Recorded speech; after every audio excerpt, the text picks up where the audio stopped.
The moon shines brightly and illuminates the black water of the ocean.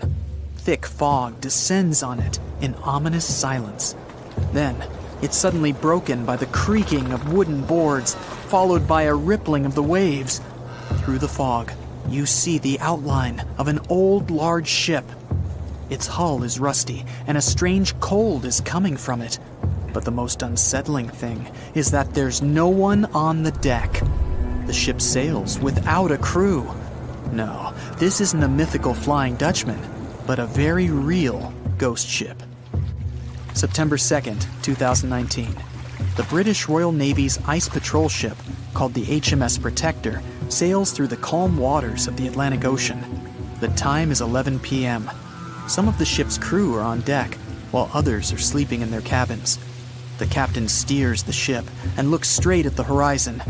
The sky is lit up by an orange twilight, and clouds float in the distance. Suddenly, against this beautiful landscape, one of the sailors notices the black silhouette of an unknown ship. The captain slows down and steers the ship a little closer to the mysterious vessel. This is an old cargo ship, 250 feet long. Attempts to contact the crew members lead to nothing. It seems the unknown boat is floating in the ocean by itself. There's no one on board, at least, no one alive. The deck of the ship creaks from rocking on the waves. The sun sinks below the horizon, and it gets dark. The ship looks terrifying. British sailors don't dare to climb on that strange deck. They take a photo, post it on the internet, and sail away. Many people on the internet will assume the sailors met a real ghost ship. 5 months later, we're in the village of Ballycotton in County Cork, Ireland. A local leaves the house early in the morning to go for a daily run. Music in his headphones, fresh cool air, and a scenic route are ideal conditions for a good workout. The jogger runs along the road on the coast of the Celtic Sea. There was a strong storm last night, and now the sea looks calm. The man runs along the top of a low cliff and notices a huge vessel. An old rusty cargo ship 250 feet long lies on the beach, right among the rocks. No people on board. It seems the ship has been here for ages, but the local is sure this vessel wasn't here yesterday. A little later, it turns out this is the same ship that the sailors from the HMS Protector saw 5 months ago, thousands of miles from this place. The cargo ship, called the Alta, was built in 1976. Nobody knows who used it all this time and for what purposes. It's only known that in 2017, the ship was purchased by a new owner and marked with the flag of Tanzania. It's important to say that almost all cargo ships are equipped with AIS, Automatic Identification System, which is needed to track ship movements in the ocean. Since 2015, something strange started happening with the Alta's AIS. The ship disappeared from the satellites, then reappeared again. Over the past few years, this ship had changed several names and flags. It's not surprising that its AIS shut off and turned on numerous times. It's said that some of those who disable AIS on their ships do so to hide outlaw activities. The ship's captain, whoever it was, clearly didn't want to show the Alta's movements. As AIS showed in 2017, the ship had sailed near Greek port cities. The Alta made 12 stops in 3 such cities in different parts of Greece. Then, the AIS signal disappeared, and 10 months later, the Alta reappeared near the northern coast of Africa, 1,200 miles from Greece. In September of 2018, the ship was sailing about 1,400 miles southeast of Bermuda, and at that time, the crew members started having problems. There were 10 people on board the Alta. On September 19th, the ship's engine failed right in the middle of the Atlantic Ocean. The nearest shore was very far away. The ship began to drift. As days passed, the crew couldn't fix the vessel. Food supplies were running low. The crew started to panic and tried to contact someone. The situation got worse as a strong hurricane was approaching the place where the ship broke down. crew members contacted the U.S. Coast Guard. On October 2nd, a helicopter headed towards the ship. Food and water were unloaded on the Alta. This was enough for the crew to bide their time for several days. About a week later, a rescue boat sailed about 1,500 miles to reach the Alta and help the stranded sailors. Shortly before the start of the hurricane, American rescuers succeeded. The entire crew of the wrecked ship was taken to Puerto Rico. The Alta remained drifting in the ocean. After a while, another ship arrived to tow it to the coast of Guyana. Then, something went wrong again. The ship was hijacked. Who did it and why remains a mystery to this day. But then, for some unknown reason, the thieves decided to abandon the ship and left it to drift in the ocean. For almost a year, the ship's location couldn't be tracked. Then, in September 2019, the vessel was found by the British Royal Navy. How the Alta was able to cover the distance across the Atlantic and wash up on the coast of Ireland is unknown. An investigation has been launched in Ireland. It's necessary to identify the owner of the vessel and find a responsible person to take on the task of towing it. But no one has since been found. Once, an unknown person called the Irish authorities and introduced themselves as the owner of the ship, but didn't provide any evidence. Several barrels of oil were found on board the Alta. To dismantle the ship, the Irish authorities will need to spend about 10 million euros. Local residents are annoyed by the wreck too. Corroding metal is bad for the environment, and kids have already snuck on board and posted a video on the internet from inside the abandoned ship. The further fate of the Alta remains unresolved. It's still lying there. That ship sailed in the ocean for just 2 years. Now imagine if some other managed to drift for 38. In all that time, no one could catch this ship, and people still seek it. That vessel is called the SS Baychimo. It was a merchant ship owned by a Canadian trading company. In 1931, the ship got stuck in ice off the coast of Alaska. A strong snowstorm began. The team waited a week for it to end, but the storm only intensified. One day, the weather improved a bit, and part of the team was evacuated to the nearest city. Another part of the crew, with the captain, set up camp near the ship. The storm started again and didn't stop for a long time. The blizzard was so heavy that the ship's captain couldn't see beyond his arm's reach. Finally, when the storm was over, the captain saw that the ship simply vanished. He decided the Baychimo sank during the storm. A week later, the ship was found, drifting near the place where it was lost. The hull of the ship was damaged so badly that it was unsafe to sail on it. The captain decided to abandon the ship. However, it didn't sink. For the next 38 years, it was drifting at various points along the Alaskan coast. Several times, people climbed on the ship, including native Alaskan residents and a group of researchers. Attempts to save the vessel from the sea ended in failure. The salvage operations were hampered by drifting ice and bad weather. The last time it was seen was in 1969. The ship was frozen and blocked by the ice. In 2006, the government created a special project to find the Baychimo. However, in all these years, the ship still hasn't been found. Its fate is unknown. It's likely that the ship has finally found peace and is now lying on the seabed of the Chukchi Sea. They said it was the most technologically advanced ship. They said it was unsinkable. And when it sank, they made a movie about it. These were the main reasons why the Titanic disaster became world famous. But unfortunately, this is not the only large-scale shipwreck. And sadly, there have been cases much worse than the tragedy of the Titanic. One of them occurred on April 27, 1865. The Sultana steamboat carried passengers and cargo daily between St. Louis and New Orleans. It was a pretty large wooden boat with 3 decks and was 260 feet long and 70 feet wide, almost twice the size of a basketball court. The ship could carry about 350 passengers, But on that unfortunate day, more than 2,000 people were on it. On April 23rd, she was making a routine voyage from New Orleans when it broke down. Something was wrong with the boiler, so the vessel docked in Vicksburg for repairs.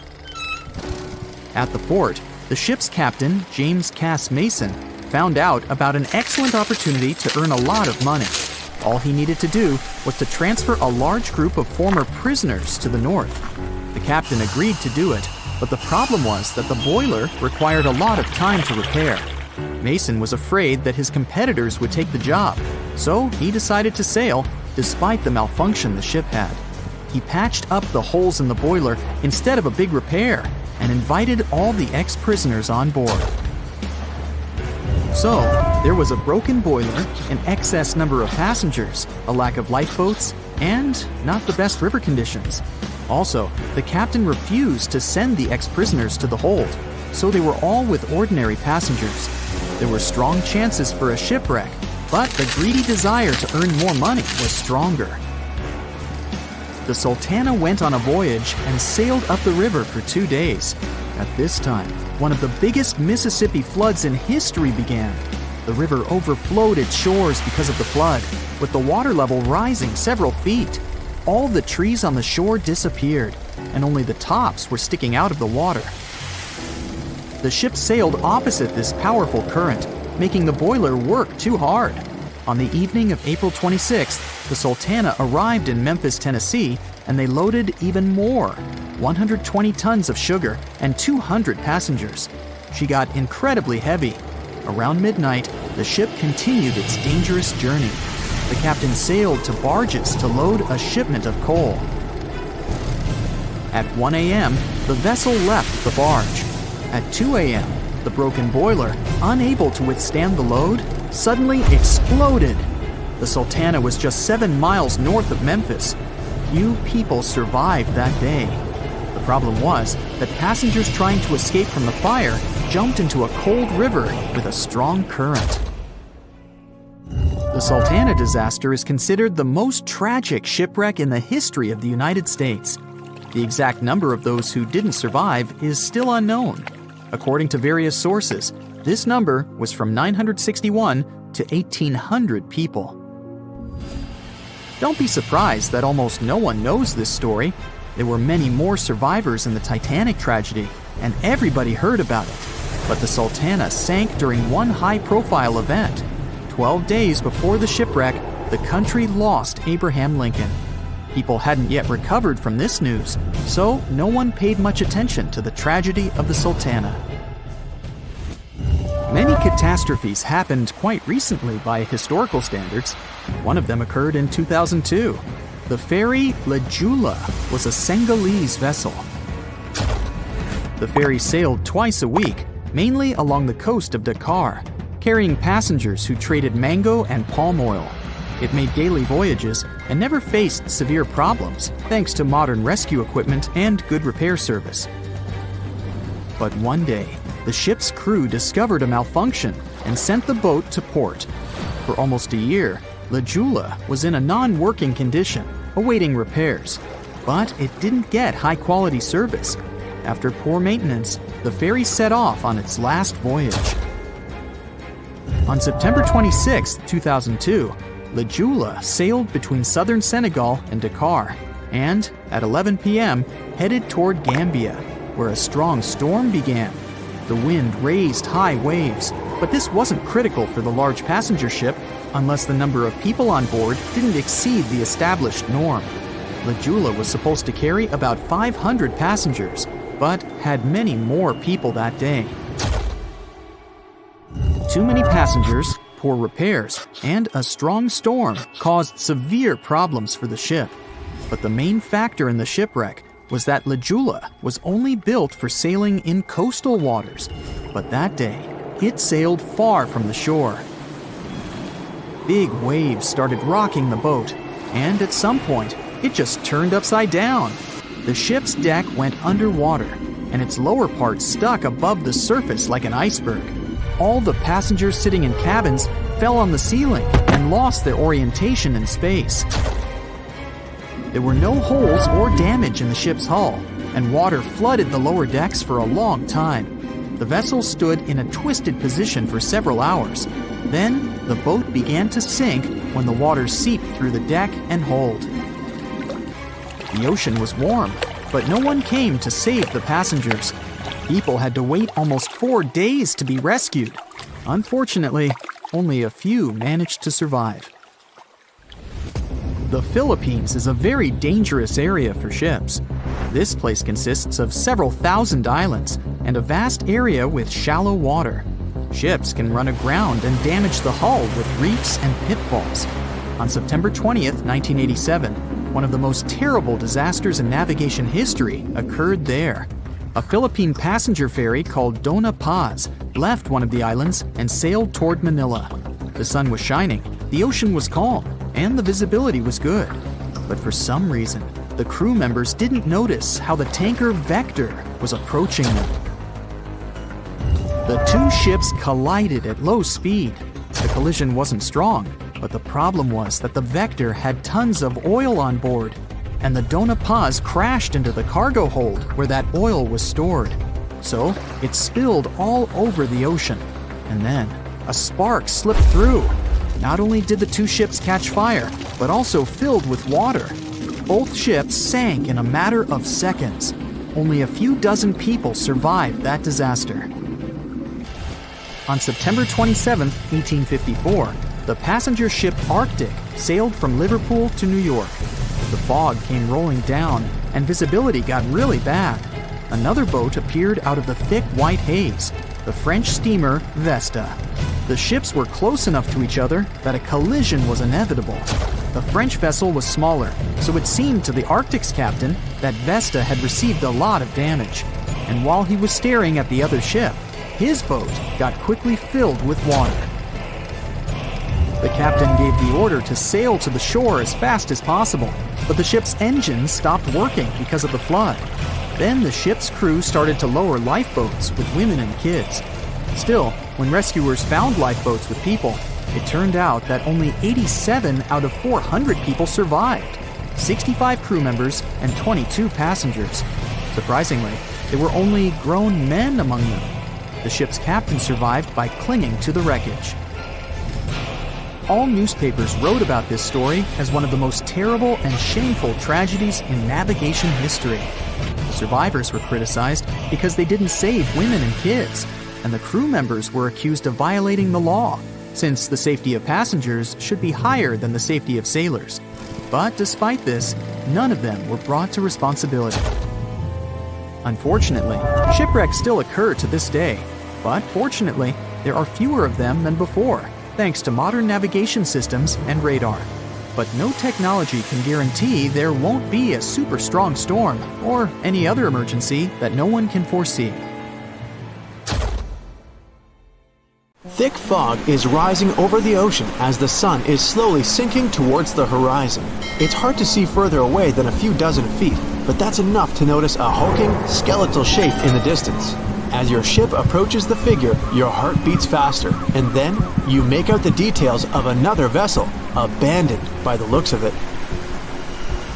Ghost ships do exist, and their mysteries aren't always solved. Take MV Joyita, for example. It was a wooden vessel built in 1931 as a luxury yacht. It had served well to various people over 20 years before it was bought by a Samoan sailor and became a merchant ship. In 1955, though, Joyita's service came to an abrupt and mysterious end. On October 3rd, it set sail for another trading voyage that should have taken no more than 48 hours. Delays happen in the sea, so when Joyita didn't arrive on October 5th as scheduled, there was little worry yet. But then it failed to come on the following day too. There was no distress signal or any other sign of Joyita's presence anywhere between its departure and arrival points. A search and rescue party was dispatched to find the ship, and for 6 days, they were scouting the area of nearly 100,000 square miles. On October 12th, the mission returned to the base empty-handed. Joyita vanished without a trace. It was only a month later that another merchant ship, Tuvalu, noticed the missing vessel far away from its route, drifting in the open sea and listing heavily. the sailors boarded the ship and found that all of its crew and passengers, 25 people total, were missing, along with all the cargo the vessel had been carrying. The radio was tuned to the International Distress Channel, meaning that the crew had been trying to ask for help, but they couldn't reach anyone because the radio cable had been damaged, limiting the range to 2 miles.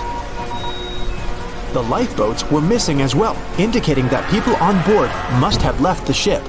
Unfortunately, they seem to have taken the logbook with them, leaving the rescue team clueless as to what had happened. Even today, the mystery of MV Joyita hasn't been solved yet. No one knows where the crew and passengers had gone and what had caused them to leave. SV Carol A. Deering wasn't a ghost ship in the usual sense of the word. There were no sightings of it in the open sea. Instead, it was found on the shore, but the circumstances of it running aground are a puzzle shrouded in mystery. Carol A. Deering was built in 1919 in Maine, and it was a large vessel made for commercial voyages. Unfortunately, despite its large cost of construction, it had only served for a year before its last trip. July 19, 1920. The ship was traveling from Puerto Rico to Rio de Janeiro via Newport News to deliver a cargo of coal. It was almost halfway to the final destination when the captain fell seriously ill, and the crew turned back to drop him and his son off and replace the captain. The voyage went without incident, but when it came to Barbados in December to resupply, there were strange moods among the crew. The first mate didn't seem to be happy with the new captain. No one paid much attention to it back then, when they probably should have. The last sighting of Carol A. Deering at sea was on January 28, 1921, when a lightship noticed it off the coast of North Carolina. There was some commotion on the quarterdeck of the ship, where the crew were normally not allowed. Then, another vessel sighted it, but there was already no one on the decks. On January 31st, the merchant ship was found hard aground in the Diamond Shoals, a site notorious for numerous shipwrecks that had been occupying there for centuries. When the search and rescue party boarded the ship, they found it abandoned, the log and personal belongings of the crew gone, along with the 2 lifeboats. There is still no answer to what happened on board of Carol A. Deering that January, although the most popular version was mutiny. Maybe we'll never find out the truth though. SS Baychimo is perhaps one of the most notable ghost ships in history. This large cargo steamer was built in 1914 in Sweden and plodded its way dutifully over 16 years, trading provisions for pelts with native tribes of Alaska and Canada. But then, on October 1st, 1931, Baychimo got caught in pack ice. At first, it seemed the crew would be able to wait it out and continue on their route because the ship broke free in a couple of days. But in less than a week, it became caught again, this time for good. In another week, a rescue party was sent to fetch 22 of the Baychimo's crew, while another 15 remained behind to wait through the winter if necessary and get the ship back. But a month later, after a powerful blizzard struck their camp, the sailors went out of their shelters only to find the ship gone. Luckily, a few days later, a native hunter told them Baychimo hadn't been lost yet. He'd seen it about 45 miles from where they had been stationed. They managed to track it down, but decided the ship wouldn't survive the winter. So they took the most valuable cargo from its hold and abandoned it. They were wrong though. SS Baychimo did survive that winter, and many more that followed. When the ice broke, it sailed away on its own, drifting listlessly along the shores of Canada and Alaska. There were numerous sightings of the ghost ship, sometimes adrift in the open sea, and at other times stuck in the pack ice again. People attempted to board and salvage it, but weather conditions or lack of equipment always prevented them. SS Baychimo was last sighted by native Alaskans in 1969, 38 years after its abandonment. What became of it later remains unknown. The story of SS Ourang Medan is one of the most puzzling and harrowing ghost ship stories of the 20th century. No one even knows for sure if the ship even existed in the first place. It wasn't recorded in Lloyd's Shipping, the International Register of Ships, which makes it either a tall tale or a vessel that avoided being officially recognized for some shady reasons. In any case, the accounts as to what happened to the Medan vary. According to most reports, it was carrying some unknown cargo in the Indonesian waters when a distress call was received by another ship in the vicinity. The officer on duty heard an SOS message, but its contents are different depending on the accounts. The message did not repeat, and the crew of Medan didn't answer to any attempts to contact it back.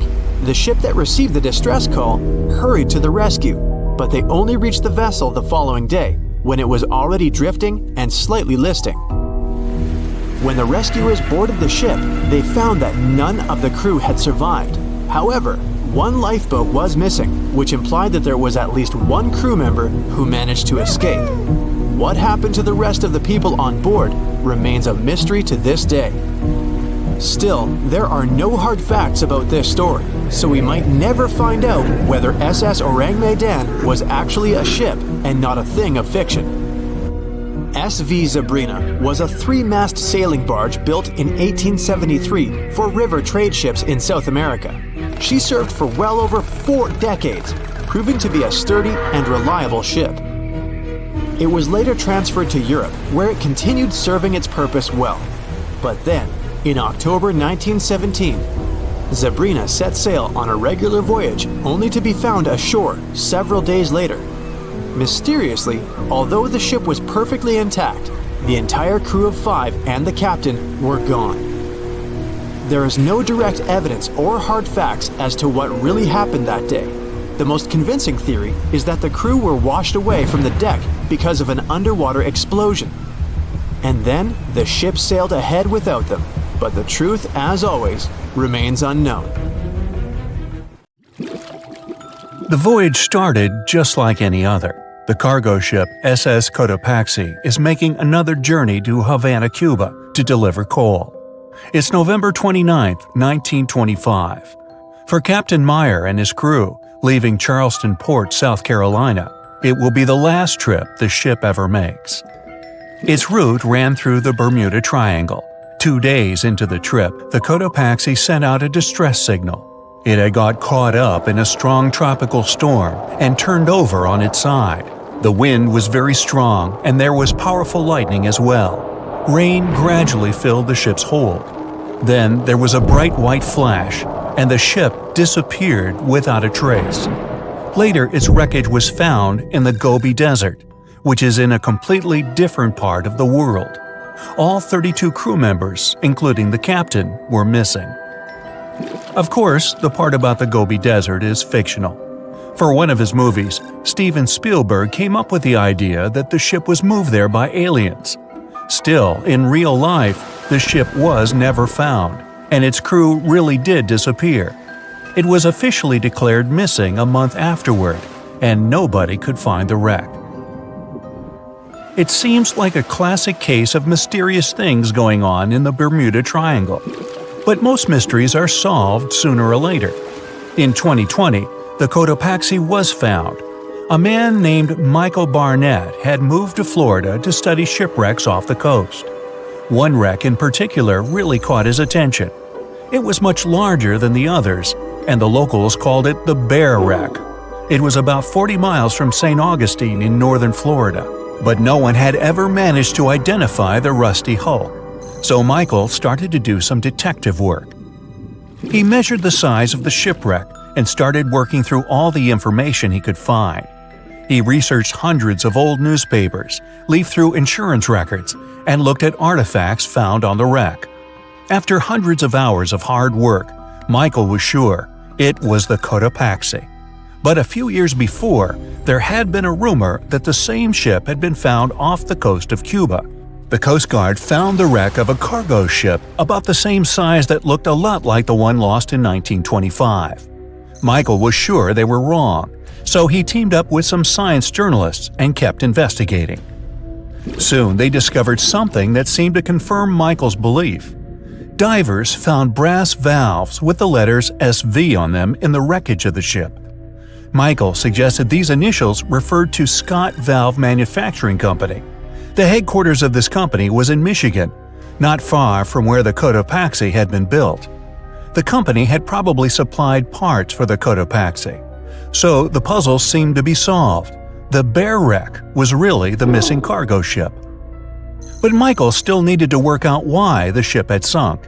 Did something mysterious really happen to the Cotopaxi in the Bermuda Triangle? Later, Michael found the testimony of the ship's carpenter among some old papers. The carpenter claimed that the hatches covering the coal on the ship had been in a terrible condition before it sank. Repair work on the covers wasn't finished before the crew got the order to sail to Cuba. So if the hatch covers were still broken during the trip, water could have easily gotten on board. This water probably flooded the hold during the tropical storm.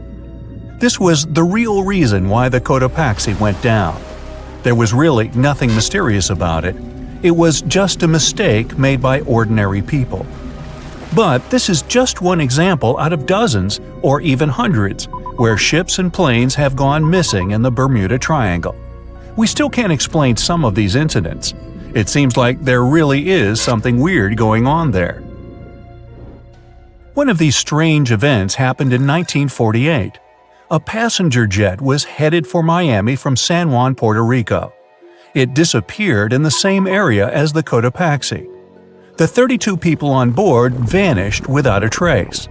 The weather was clear throughout the flight, but experts think that when the plane was about 50 miles from the coast, it could have been hit by a strong wind that knocked it off course. Years later, a similar plane was found in the area of the Bermuda Triangle, but because no one could work out the registration, it was impossible to say for sure if it was the same one. Something even stranger occurred not long before, in 1945. 5 planes went missing all at the same time. Some trainee pilots were practicing their navigation skills, but when they'd finished, it seems they couldn't find their way back home and disappeared. Many people assume they just ran out of fuel. This seems likely, but still, the circumstances were really strange.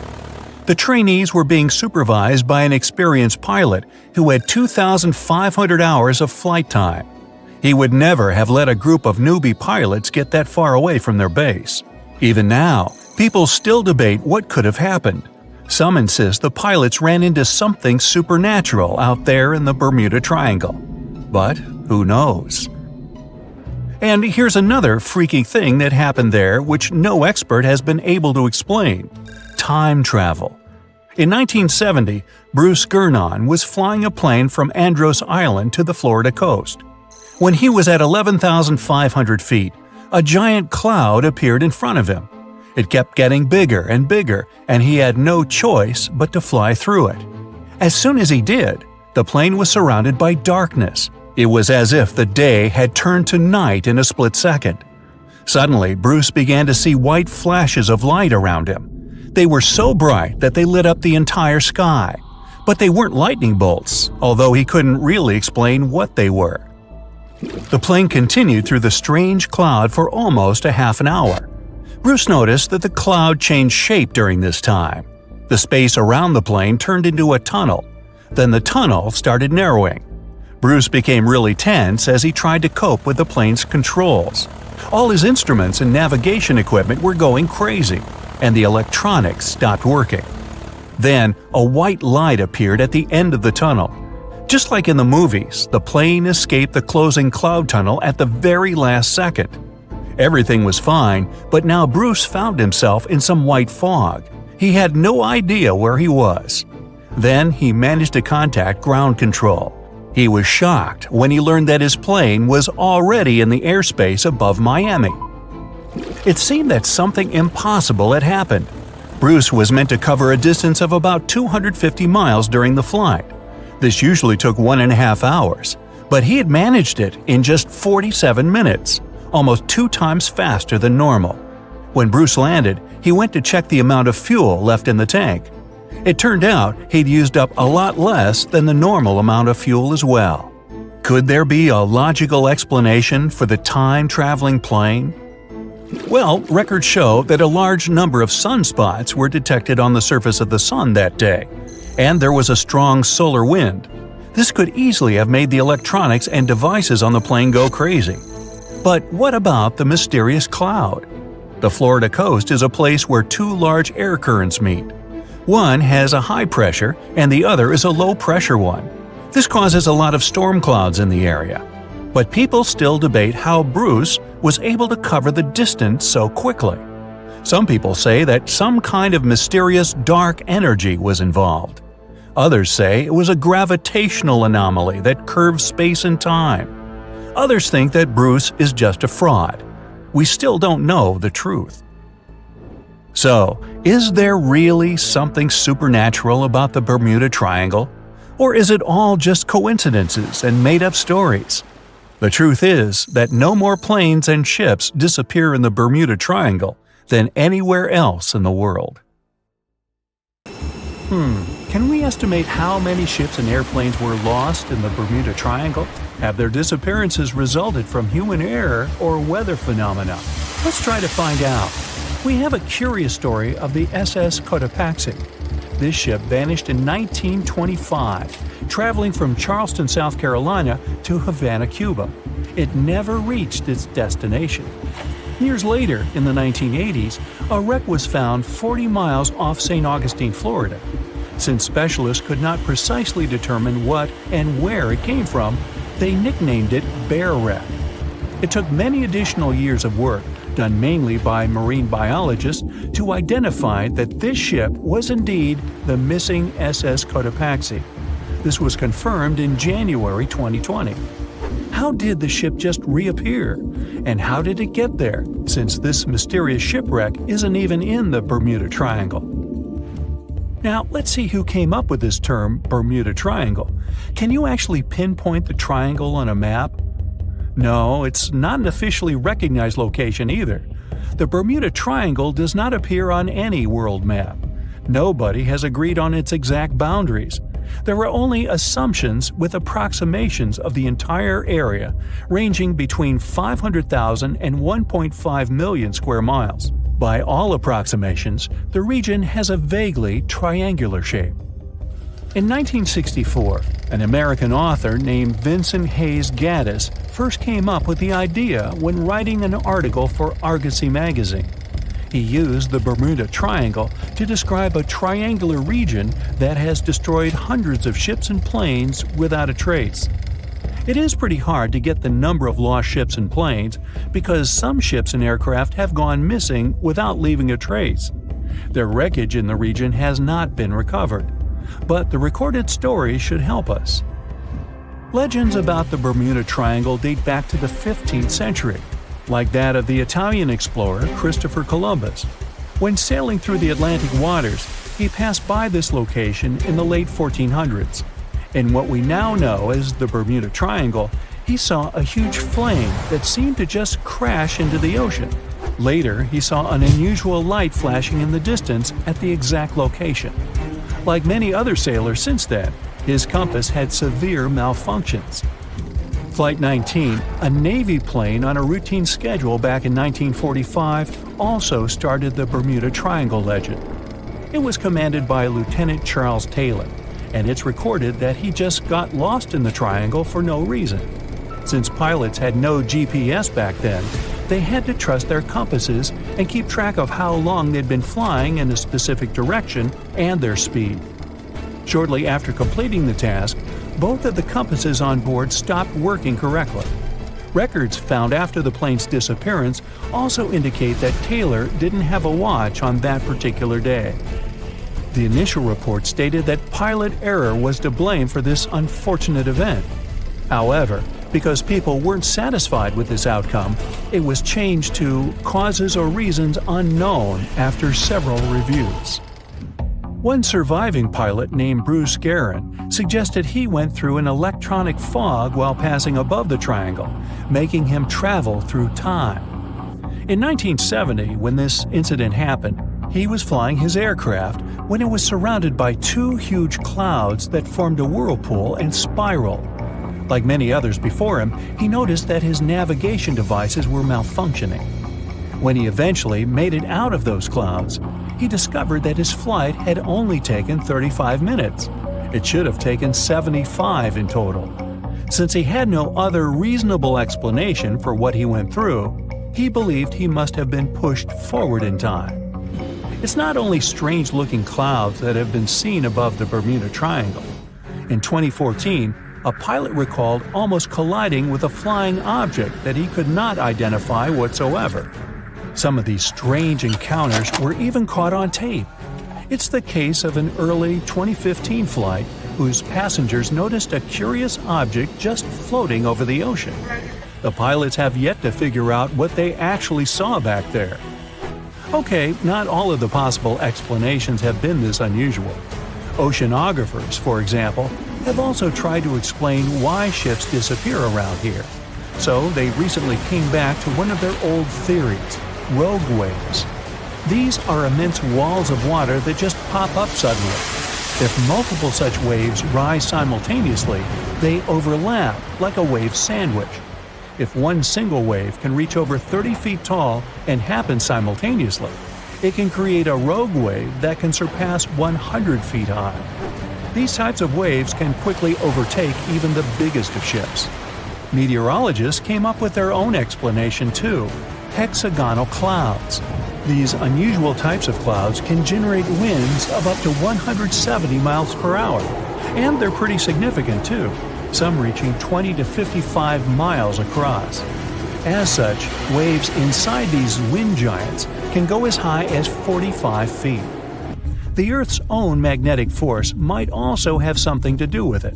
Within the Bermuda Triangle, compasses point to true north, the geographic North Pole, rather than magnetic north, the shifting magnetic North Pole. Some have even explained that since these two perfectly overlap in the Bermuda Triangle, it can cause a magnetic phenomenon that could make navigational devices malfunction. It's called the agonic line. The problem is that scientists have discovered that this line moves each year. It might have passed through the Bermuda Triangle at one point, but it's now through the Gulf of Mexico. Other strange natural phenomenon found along the coast of Norway could help explain why the Bermuda Triangle has claimed so many ships. There are some deep craters there, measuring up to half a mile wide and are 150 feet deep. Scientists believe they were created by methane gas bubbles. This gas seems to be leaking from deposits hidden deep in the seabed. Once the gas reaches a certain quantity, it bursts to the surface and causes eruptions. So, do pilots and ship captains actually avoid this area today? Could this explain why there are fewer ships that get lost there nowadays? But if you've ever flown from Miami to San Juan, Puerto Rico, you probably know that's not true. As for ships, if people would avoid the Bermuda Triangle, nearly all Caribbean vacations would be spoiled. To this day, there are a lot of flights that go over the Bermuda Triangle, so it's clear nobody is avoiding it. This place is one of the most heavily traveled shipping lanes in the world. Nowadays, the Bermuda Triangle has heavy daily traffic, both by sea and air. But the Bermuda Triangle is indeed subject to tropical storms and hurricanes that happen very often. Let's also keep in mind that the Gulf Stream, a strong ocean current that causes sharp changes in local weather, passes through the Bermuda Triangle. Besides, the deepest point in the Atlantic Ocean, the Milwaukee Depth, is also located in the Bermuda Triangle. The Puerto Rico Trench reaches almost 27,500 feet at the Milwaukee Depth. So, if you think about it, the whole mystery is a perfect combination of human error, bad weather, and a lot of ship traffic. This was confirmed by data provided by the U.S. Coast Guard. If you look at percentages, the number of ships or planes that go missing in the Bermuda Triangle isn't different from anywhere else. Disappearances do not happen more often than in any comparable region of the Atlantic Ocean. Official statistics say around 50 ships and 20 airplanes have vanished while traveling through this region. So that's another reason why the total number is so hard to pinpoint. Nobody could describe its rescue in official records if a boat was reported missing. There are also some events that, it turns out, didn't happen at all, adding to those false reports, like that of a plane crash back in 1937 off Daytona Beach, Florida, that local papers surprisingly revealed nothing about. It's 2018. You get up early in the morning to go ashore and catch some fish. You come to the spot you were yesterday. throw the hook into the sea, and wait. The float is twitching. You've caught some fish, but hey, hello? Why aren't you doing anything? Right now, you don't care about the fish. You're looking at something in the distance. You open your mouth in surprise since you see a huge ship stuck on a shoal. It wasn't here yesterday, so it got here at night.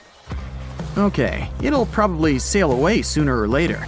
You fish for a few more hours. During this time, you observe the ship and notice no movement there. Is it empty? Boats and the Coastal Service are sailing from the shore to the vessel. You decide to check it out too. You get in your old boat and go there. The mist descends to the water, making the ship look creepy. The colossal vessel is rusty and empty. But where is the whole crew? And how did it get there? The Coast Guard comes on board. They search the hold, the cabins, and the upper deck. There's someone's stuff, some remnants of food supplies, notebooks, and clothes. Everything suggests the crew has disappeared for some reason. Fishers who noticed the vessel first didn't see anyone coming down from the board. No radio signals were sent to the port, and no one reported about the ship. It appeared here from nowhere. The only chance to get any information is to look at the number and name of the vessel. This is Sam Ratulangi, PB 1600. The Coast Guard checks the information, studies the data of all the country ships, and no way. One company built the boat in 2001 in Indonesia. People used it to transport heavy loads across the seas around Asia. The ship had been properly operating for 8 years. People were delivering industrial goods to different points in the region, but something went wrong. In 2009, Sam Ratulangi was sailing near the coast of Taiwan, and that's it. There were no further records about it. There were no reports in any port. Everyone thought it must have drowned, so no one had been looking for it for years. And then, 9 years later, it appears here, big and rusty, off the coast of Myanmar, without sailors, without fuel. An investigation starts. City services are trying to find out the names of all the sailors working on the ship and find clues that would lead to solving this mystery. They also hope the ship owner will appear soon. They find 2 tow ropes on board. This means that some other ship towed Sam Ratulangi to this place. Then they identify and find 13 crew members. These people say they wanted to reach the factory in Bangladesh to repair Sam Ratulangi. Another vessel helped tow the ship, but then 2 cables tore off, and a storm began. No one wanted to stay on board during such weather, so the crew members left it. No one knows what the ship has been doing for the last 9 years, and how it was possible without people on board. And here's another, much more mysterious ship story. On February 16, 2020, locals found a large cargo ship stuck on a rocky shore off the coast of an Irish village. The boat looked rusty, with holes in the hull and rotten parts. People hadn't seen this vessel the day before, so it appeared there at night.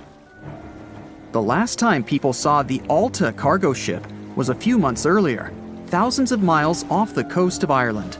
That day, the Alta was sailing in the waters of the Atlantic Ocean. Another ship, the MS Protector, noticed it. MS Protector crew members tried to contact the ship, but received no response. The people on board realized that they were facing an empty vessel. And then, 5 months later, it appeared near the coast of Ireland. There are more questions than answers in this story, but we managed to find something out. In 2015, the Alta appeared and disappeared from the radar several times. Any ship has an internal tracking system, so people can track its route using satellites. But Alta crew members often disabled this system. Perhaps they were engaged in some illegal activity. Anyway, in 2017, the ship often sailed between the ports of Greek islands. Then, the tracking signal disappeared and appeared only 10 months later, off the coast of North Africa. During this time, the ship changed several flags. In September 2018, the Alta was southeast of Bermuda and headed for Haiti. Then, the crew started facing problems. First, the main engine failed right in the middle of the Atlantic Ocean. The ship began to drift. Several days passed, but the crew members weren't able to repair it. They began to run out of food and water supplies. The situation got even worse when they found out that a hurricane was approaching the place. Fortunately, they managed to contact the U.S. Coast Guard. A helicopter flew to the Alta on October 2nd to bring them some supplies. There was enough food for several days. Then, a rescue boat sailed to the ship. It evacuated all the sailors and delivered them to Puerto Rico before the hurricane. The Alta had to drift alone in the ocean. After a while, another ship approached the Alta to tow it to the shores of Guyana. But at this moment, everything went wrong. Someone stole the boat, disabled the tracking system, and sailed away in an unknown direction. After almost a year, the MS Protector found the empty Alta in the waters of the Atlantic Ocean. And then, 9 months later, the ship without a crew sailed to the shores of Ireland. How did it manage to travel across the Atlantic and get to the coast of Ireland? It's still a mystery. Maybe it was just luck. No one else saw the ship all this time. It was just covering huge distances, surviving storms. Who's the captain? What happened to the thieves? Who owns the ship now? One day, someone called the village administration and introduced themselves as the vessel owner. But that unknown person didn't provide any evidence. They found several barrels of oil on the ship, which they took away by helicopter. The Alta was rusting. Corrosion of metal could damage the environment. The vessel had no commercial value, yet it would have taken millions to get rid of it.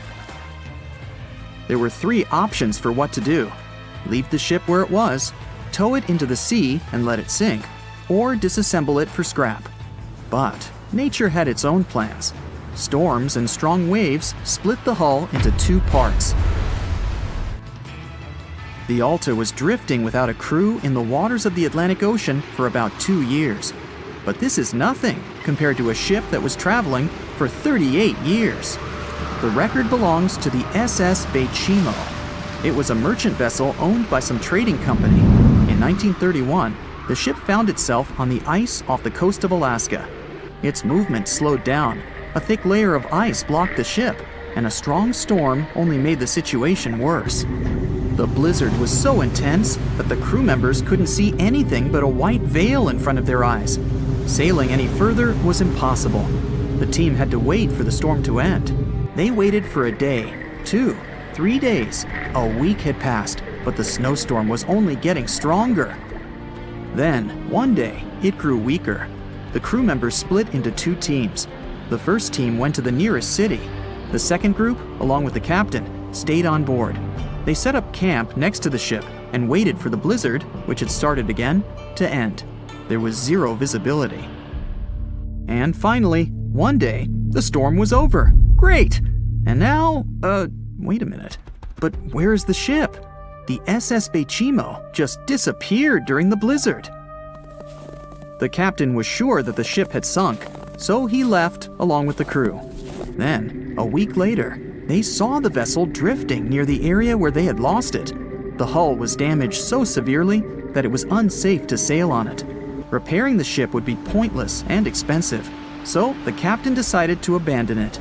He was sure that it would go underwater sooner or later, but it stayed afloat for the next few days, the next few months, and a few years. People had reported seeing it at various points along the coast of Alaska for 38 years. The last record of the SS Baychimo is dated 1969. Those who saw it claimed the ship was completely frozen, almost merged with the ice. Some people planned to start an expedition to find the ship, but all attempts were unsuccessful. The vessel is probably lying somewhere on the deep sea floor.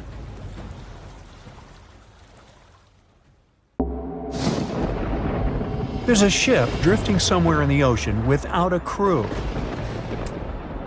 The last time someone saw it was over 50 years ago. Its story reminds of that of the Flying Dutchman, a ship that's bound to sail forever and bring disaster to whoever sees it at sea. At least the legend says so. Unlike the Flying Dutchman, the SS Baychimo was definitely real and built for a German company in Hamburg and began as an ordinary cargo ship. It was trading supplies between Hamburg and Sweden in the Baltic Sea starting from 1914. It had a strong steam engine and a hull made of steel. A few years later, it became British property. Then, in the 1920s, a Canadian company purchased it for around $18,000, a huge amount of money back then. The new owner, the Hudson's Bay Company, was actively using the ship for several years. They would often send it on voyages from its home port in Scotland to Siberia, Alaska, the Yukon, and the Northwest Territories. It also passed through the Panama Canal and even the Suez Canal, with fur pelts for sale on board. Sometimes it would also transport passengers. It had completed 9 successful voyages before this strip of good luck came to an end. Starting from the 1930s, SS Baychimo would have trouble with ice and storms. When it first got trapped in ice in October of 1931, some of the crew managed to escape to Alaska. 15 of 22 sailors decided to stay with their vessel and try to save it. They had furs and other valuable cargo worth around $58,000 aboard. The company sent them supplies to survive the winter. They set camp near the ship out of the hatches, tarpaulins, and other materials, and offloaded the cargo. At the end of November, a blizzard rushed through the area, and it seemed like it had taken the ship with it. The ice platform had survived, but the ship broke free. Some of the crew members were sure it had sunk. But soon after, they heard from one of the locals who had spotted their ship around 45 miles away from their camp. The crew moved on with their lives, and the ship started its journey as a runaway vessel. People would spot SS Baychimo once a year or so, all the way until 1965. It was mostly spotted off the coast of Alaska. A man going to Nome with his sled dog, along with prospectors, explorers, and treasure hunters, all claimed to have seen SS Baychimo.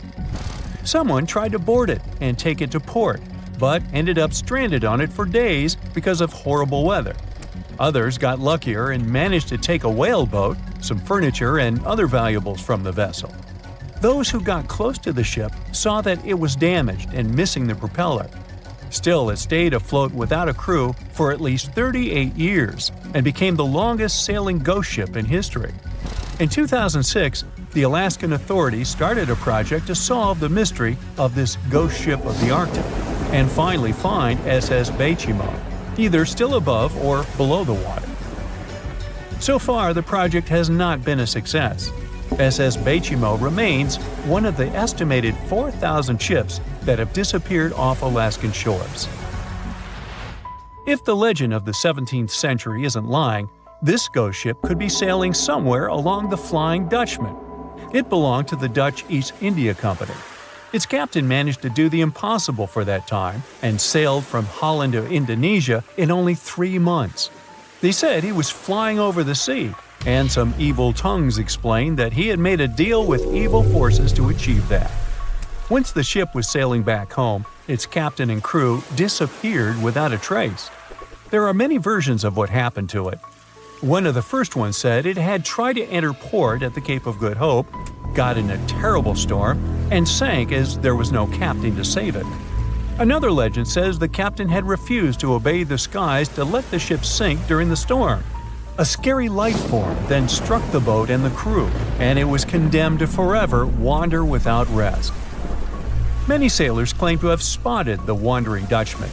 The Duke of York, who was to become King of England, mentioned having seen it in Australian waters. Right after spotting the ship, the man who saw it first fell from the top of the mast and didn't survive.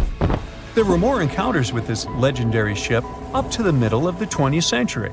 Ships would nearly collide with it as the Flying Dutchman jumped out of the blue. Scientists have a more logical explanation for this mystery: Fata Morgana, not to be confused with Hakuna Matata. Now, when you're out at sea on a hot day and the air is all wavy, it feels like when you look at the road on a scorching summer day.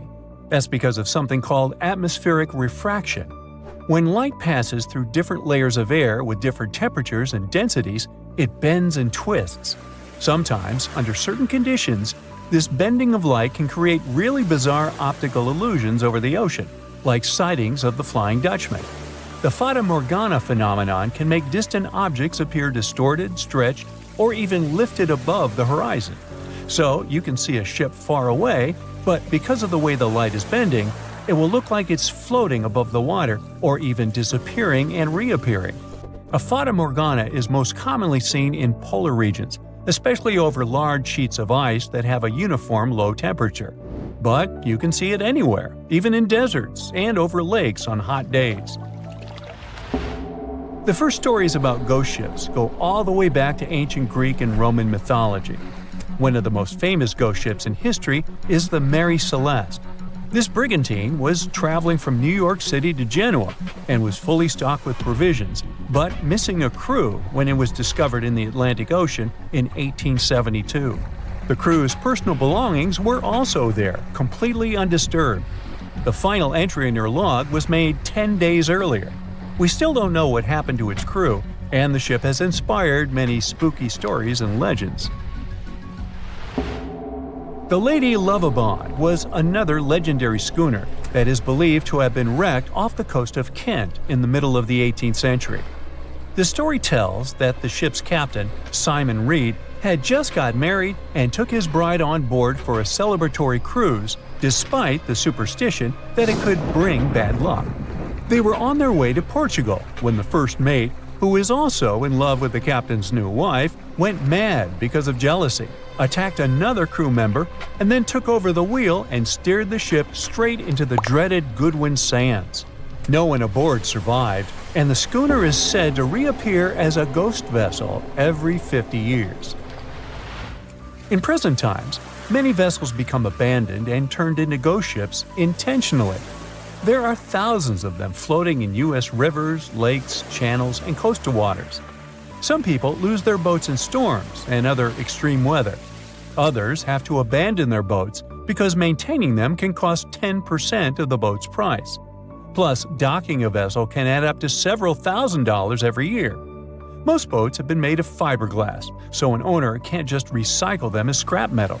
So, once they want to get rid of it, they often tie it to a dock and sneak away, or leave it floating far away from the shore, or just try to sink it. When ghost ships sink in shallow waters, they can cause damage to coral reefs, mangroves, marshlands, oyster habitats, and wetlands. Plus, they can collide with unsuspecting regular ships and cause real trouble. So, don't do that. Enough said. No matter what happens, don't stop! We almost got it! Two treasure seekers are digging frozen ground in a cornfield at night. It's raining hard, lightning is flashing, but these two guys keep working. And now the shovel hits something solid. No way! A treasure chest! They start digging faster and find a piece of a ship's engine. What the?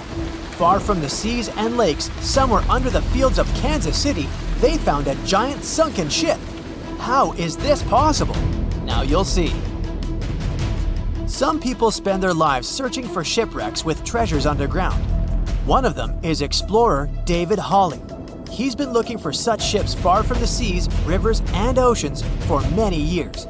He does this because he likes the feeling of adventure. The holds of these ships may contain chests of gold, antiques, and artifacts. And you can get a lot of money for them. David says you don't have to go into the ocean to find a sunken ship. They may be lying in your backyard. But why do ships end up buried underground among fields, farms, and plains? Let's find out using the example of steamboat Great White Arabia. According to old records, the newspaper clippings, this ship had been carrying about 200 tons of treasure before it sank in 1856. Many rumors and local legends said the ship was lying underground, a few miles northeast of Kansas City. It was there because people deliberately altered the riverbed and channels of the Missouri River in the second half of the 19th century. They artificially brought the shores closer to each other. They narrowed the river to increase the flow's speed, so boats could sail much faster. In the 19th century, steamboats were the most popular means of transporting passengers and goods. Before railroads, they extended the western border across the Mississippi and Missouri rivers and brought supplies to people. That's why it was so important to increase the speed of their movement.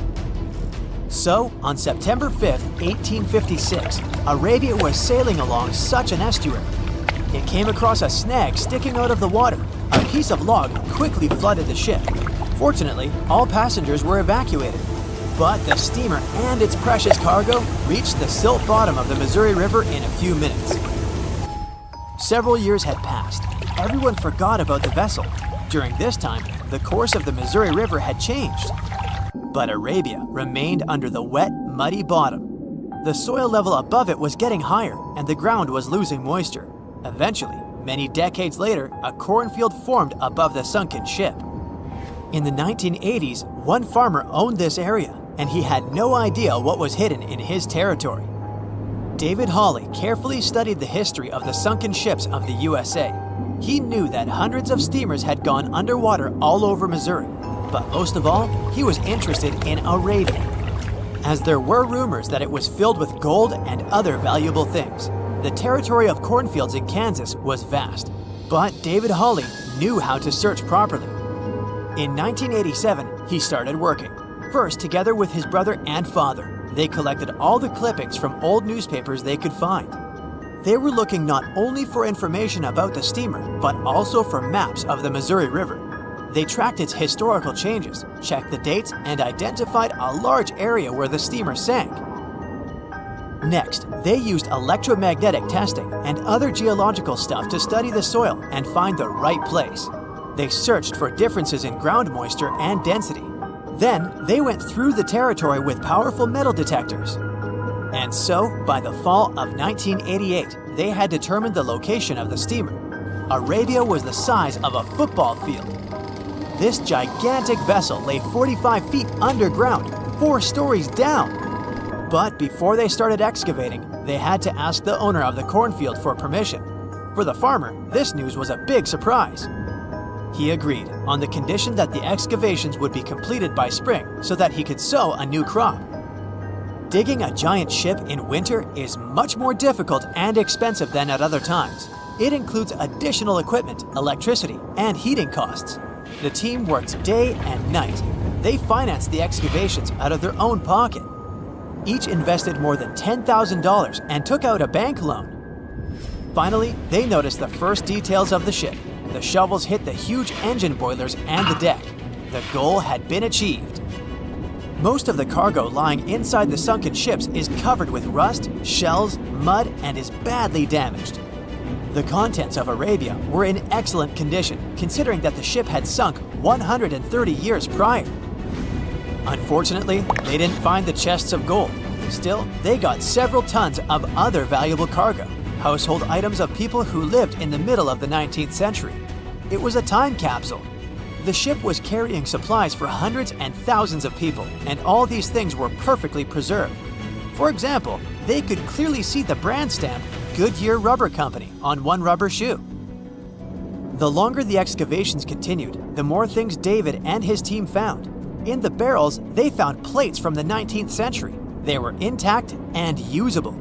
Also, there were clean clothes, thousands of pairs of shoes, harpoons, frying pans, and umbrellas. The ship was carrying cargo to supply about 16 small towns. Yes, it's not gold, but such artifacts are also precious. The contents of the ship could be worth millions. However, the crew wasn't going to sell these things. They made a museum on the site of a former fruit market in Kansas City. If you go there, you will immediately feel like you're in a department store of the 19th century. There are thousands of items in good condition. Even the matches here are dry enough to light up. It took David many years to present the entire collection from the steamship. He values each of the items and doesn't want to sell them. Anyone can come here, pay for a ticket, and find themselves in the past. Who knows, maybe there's an old ship hidden in your backyard too. Geologists found an older vessel in the hot desert of Namibia in 2008. This ship sailed back in the days when pirates scared sailors on the seas, and now it's inside a dried-up lagoon. The ship sailed from Lisbon in 1533 and disappeared with the crew near a small diamond mining town. After almost 500 years, the hull had been badly damaged. Only the carcass of the ship remained, but the treasure hidden inside the vessel stayed intact. They carefully studied the boat for a long time, trying not to ruin anything. And then, 5 days later, they found a big old chest in the hold. Carefully opening it, they found gold coins there. Thus, the cost of the ship was estimated at about $10 million. The exact cause of the shipwreck is unknown, but experts believe the ship was destroyed by heavy cargo and bad weather. It went to the bottom of a lagoon that later became a desert. Some find an airplane in their backyard, others discover a ship, and one man found a passage to an ancient secret city in his house. This happened in Turkey in 1963. The owners of the building decided to make repairs. He went to his basement and knocked down the wall to turn this place into a living room. And so, behind one wall, he found a tunnel leading underground. The man thought it was some kind of a secret chamber. He went down there and realized it was something much more than that. It was an ancient city 18 floors deep. People built it in the years 780 to 1180 as a refuge from weather disasters and the invasion of enemies. This place also includes many underground tunnels that stretch for several miles in different directions. People could get to the town from different points using secret passages leading to these roads. The city can accommodate about 20,000 residents, livestock, and tons of food supplies. Archaeologists have also found a chapel, schools, stables, and public kitchens there.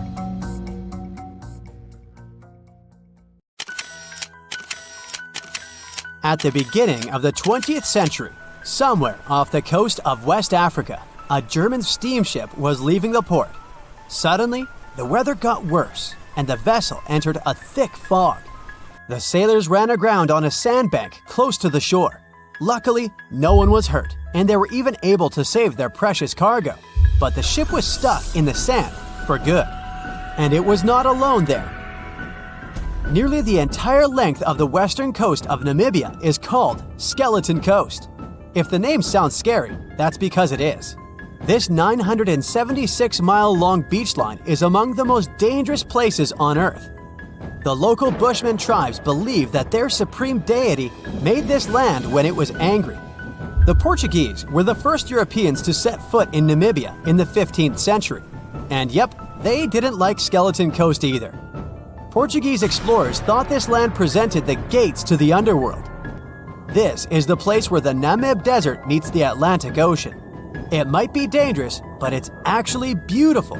Plus, it's a UNESCO World Heritage Site. If Skeleton Coast had a PR manager, they would quit on the first day on the job. The area is not exactly tourist-friendly because of its geography and history.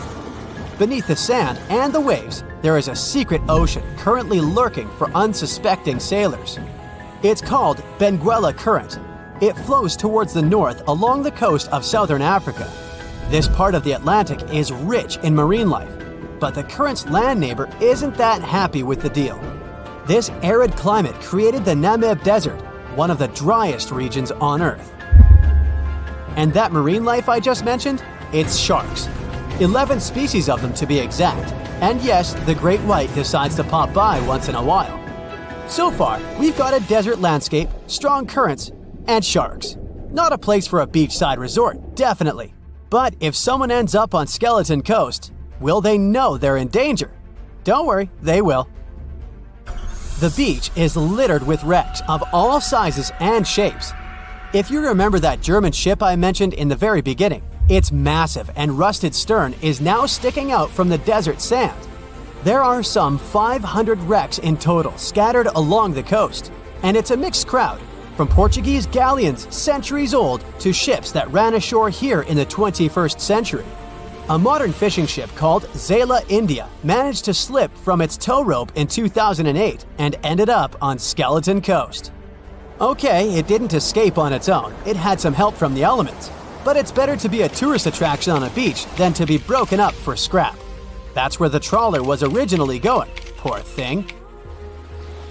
Skeleton Coast's most famous inhabitant, to call it such a place, is the wreck of the Dunedin Star. The British cargo liner ran aground here in 1942. The massive rescue operation that followed reveals why it's so dangerous for sailors to end up here.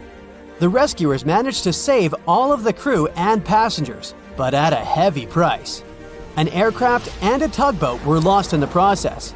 It took the last of the rescuers a full 2 months to return home to Cape Town. Why, you might wonder? One look at the map of the region reveals the reason. It's an endless sea of yellow, which is the sand. There are so few roads here, so Skeleton Coast is hard to reach by land. There are also legal obstacles. You need a special permit to drive into the area. But the skeletons in the name of the area don't only refer to ships, they also stand for animal bones. Most of these belong to whales and seals. Many animals have adapted to the area, so lions and hyenas roam the coastline in search of a meal. Yeah, now there are hungry lions as well, as if those sharks weren't enough. Other animals with a temporary residence on Skeleton Coast include elephants, cheetahs, leopards, and giraffes. In 1971, the Namibian authorities established a national park here, but except for surfers, after an adrenaline rush, they don't get many visitors. You can understand why. The Namib Desert is the oldest desert in the world, and it's not very tourist-friendly either. Those who travel to the region should pack sunscreen and a warm winter jacket. A weird combo, right? Well, not so much when you think that during the day, temperatures soar over 110 degrees Fahrenheit. At night, the air temperature drops below freezing. What a climate roller coaster! And that's not the final danger. Yep, there's more. Remember how that German ship got lost in thick fog? Yeah, it wasn't a one-off event. Because of the region's climate, fog shows up frequently. Sailors should cover their ears now, but this fog is actually good for wildlife. This is their only source of water in the Namib Desert. Reptiles and mammals have adapted to the harsh climate. They use as little water as possible. Shifting sands, thick fog, strong currents, lions, and sharks. Not the stuff you would put in a tourist booklet, but Skeleton Coast isn't the only beach on Earth you wouldn't want to spend your vacation on. I will take you to Cape Tribulation in Australia. The area covers some 48 square miles in the northwestern part of the continent. And no, the area is not as dry as Skeleton Coast. It's part of the Daintree rainforest. You could say that here, it is the rainforest, not the desert that meets the ocean. The beach at Cape Tribulation is straight from a postcard. But looks can be deceiving. Australia? Probably sharks. No, crocodiles are out here to get you if you decide to go for a dip in the sea. There are saltwater crocodiles that the locals call salties. Well, that's a cute nickname for such a dangerous reptile. And it's not just them. The wildlife seems to have a beef with visitors. From October to June, the waters around Cape Tribulation are full of box jellyfish. Their venom affects the human cardiovascular system. When touched by a jellyfish out at sea, swimmers won't have enough time to reach land for help. Vinegar helps neutralize the sting, so you might want to keep a spare bottle in your luggage.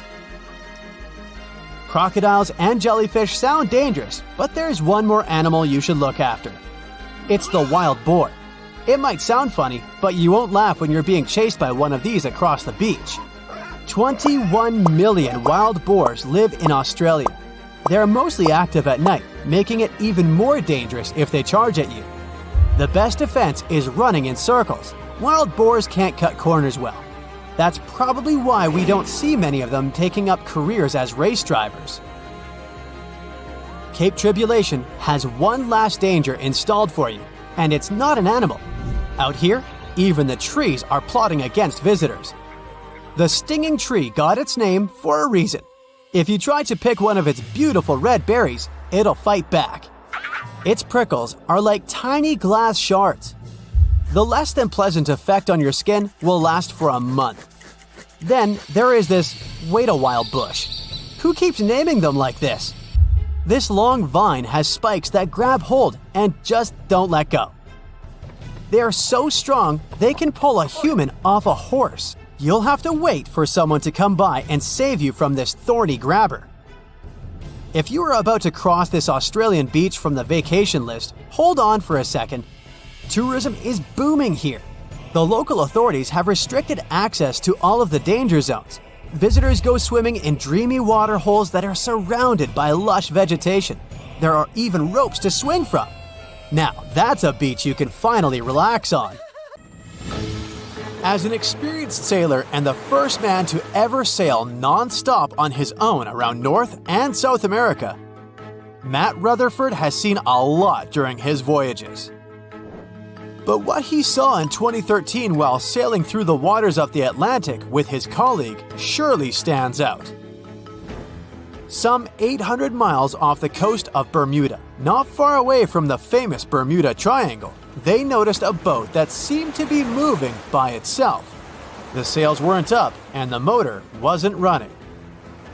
The sailors decided to check if there was someone who needed their help aboard, so they moved closer to the mysterious ship. Once they got there, things only got weirder, as they realized there wasn't a living soul aboard. Rutherford started filming to document their discovery. The boat looked so awfully abandoned that they expected to find some pretty scary things in there. But it didn't stop Rutherford from searching the vessel. The boat, which turned out to be named Wolfhound, looked like an upscale one, probably costing hundreds of thousands of dollars. It was pretty weird to find it floating by itself in the middle of the ocean. It seemed like whoever abandoned it was leaving in a rush. There were clothes and other personal belongings all over the main cabin. Some parts of the ceiling had fallen and some drawers had popped open. The brave sailors decided to tow the ghost ship back to Bermuda. It wasn't easy because Wolfhound was bigger and heavier than their boat. After days at sea, the crew was running low on fuel and asked a passing freighter to stop and give them some gas. They kept pulling Wolfhound until the tow line got wrapped around the rudder and they realized they could get stranded in the Bermuda Triangle. So they had to abandon the ship. What really happened and how Wolfhound ended up in the middle of the ocean will probably remain a mystery. Rumor has it that it belonged to a member of the Royal Irish Yacht Club. The ship was going on its first voyage from Connecticut to Bermuda and then Antigua. It got in a terrible storm around 400 miles away from Delaware. The winds were so strong that the yacht suffered 2 knockdowns. A Greek cargo ship rescued the crew. They left the ship with an emergency beacon on. The rescued crew members shared that they saw the ship sink, which only adds more questions to the story. How did it get back to the surface? Does the Bermuda Triangle have anything to do with that? Christopher Columbus himself reported some unusual compass activity going on in this mysterious area while he was on his way to the New World. Despite the stories of more than 50 ships and 20 planes disappearing in the area, it remains one of the most heavily traveled shipping routes in the world. Some skeptics believe that this fact solves the Bermuda Triangle mystery. It could make sense because the busier the area, the more accidents happen there. But then again, it's not the number of disappearances that makes the place so mysterious. It's the lack of explanation and wreckage lost for good. The first ever confirmed ship to vanish in the Bermuda Triangle was the USS Pickering. In 1800, it departed from the US on its way to the West Indies. The ship sailed into the Bermuda Triangle along with its 90-man crew. No one ever heard anything from them ever since. The popular explanation is that the ship was taken out by a storm. But because no one found any wreckage, we'll never know for sure. The largest ship that has ever disappeared in this mysterious area was the USS Cyclops.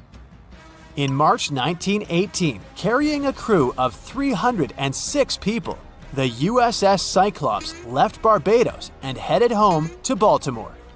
The ship passed through the Bermuda Triangle on its journey and vanished into thin air, or rather, water. The Cyclops never sent any distress signal and disappeared without any explanation or trace. The Bermuda Triangle isn't the only place in the world where ships go missing or mysteriously resurface. One of the most famous ghost ship stories would be of SS Baychimo. The large cargo steamer was built in Sweden. On October 1st, 1931, it got caught in pack ice. The crew decided to wait it out and managed to break free after a couple of days, only to get trapped again in less than a week. This time, they didn't manage to make it out. A rescue team went by air to save 22 of the crew members. 15 other members stayed in a wooden shelter they built not far away from the ship. Their plan was to wait out the winter and get back aboard. At the end of November, a strong blizzard was rushing through the area. When it was over, Baychimo seemed to have gone away with the storm. The captain decided it must have broken and sunk, but a few days later, a local hunter informed them that he had seen the ship around 45 miles away from their camp. The crew managed to find the ship and took the most valuable cargo from its hold. They had fears that Baychimo wouldn't live through that rough water, but it did manage to survive after all. Once the ice was gone, it floated away and ended up drifting along the shores of Canada and Alaska. Many people reported seeing the ghost ship in an open sea. Some even tried to board it to save the ship, but the weather didn't allow it to happen. The last time someone saw SS Baychimo was in 1969, 38 years after its crew had left it. It could still be drifting somewhere in the ocean. The story of MV Joyita happened in the South Pacific. The ship was originally a wooden luxury yacht. After serving for 20 years to various owners, it became a merchant ship. In 1959, it set on a trading voyage that was supposed to last around 2 days. When it didn't reach its destination on time, no one was worried at first, as things happen in the open waters. After another day, and no distress signals from the Joyita, it was obvious that something serious was going on with it. There were 25 people aboard, and their families wanted to find them. A search and rescue crew worked for 6 days looking for the ship, or at least its wreckage, in an area of nearly 100,000 square miles. That's 1.5 times as big as Florida. Sadly, the mission had come back with no results. It seemed like Joyita had disappeared without a trace. A month later, another merchant ship noticed Joyita drifting in the ocean, miles and miles away from its original route, and none of the crew members or passengers were on board. The cargo had also disappeared. The lifeboats were also gone, so the people must have escaped the ship hoping to save themselves. It turned out that the crew had been trying to get help as they tuned the radio to the International Distress Channel. But the damaged cable didn't let them send the signal any further than 2 miles. It also looked like when they were leaving the ship, the crew took the logbook with them, and we still don't know what exactly happened to Joyita. Family members of those who were on board are still looking for answers. One professor claims it must have been a corroded pipe that leaked and flooded the vessel, but we'll most likely never know for sure. In the Pacific Ocean, near Japan, there is an area nicknamed the Devil's Sea. It's believed to be one of the 12 vile vortices around the Earth. Some people claim that vile vortices have weird things going on in them because the pull of the planet's electromagnetic waves is stronger there than anywhere else. The most famous ship that disappeared in the area was a fishery patrol vessel in 1952. The ship went there to investigate the vessels that went missing previously and disappeared along with 31 crew members. Scientists who don't believe it was a mysterious disappearance blame the underwater volcano eruption for what happened.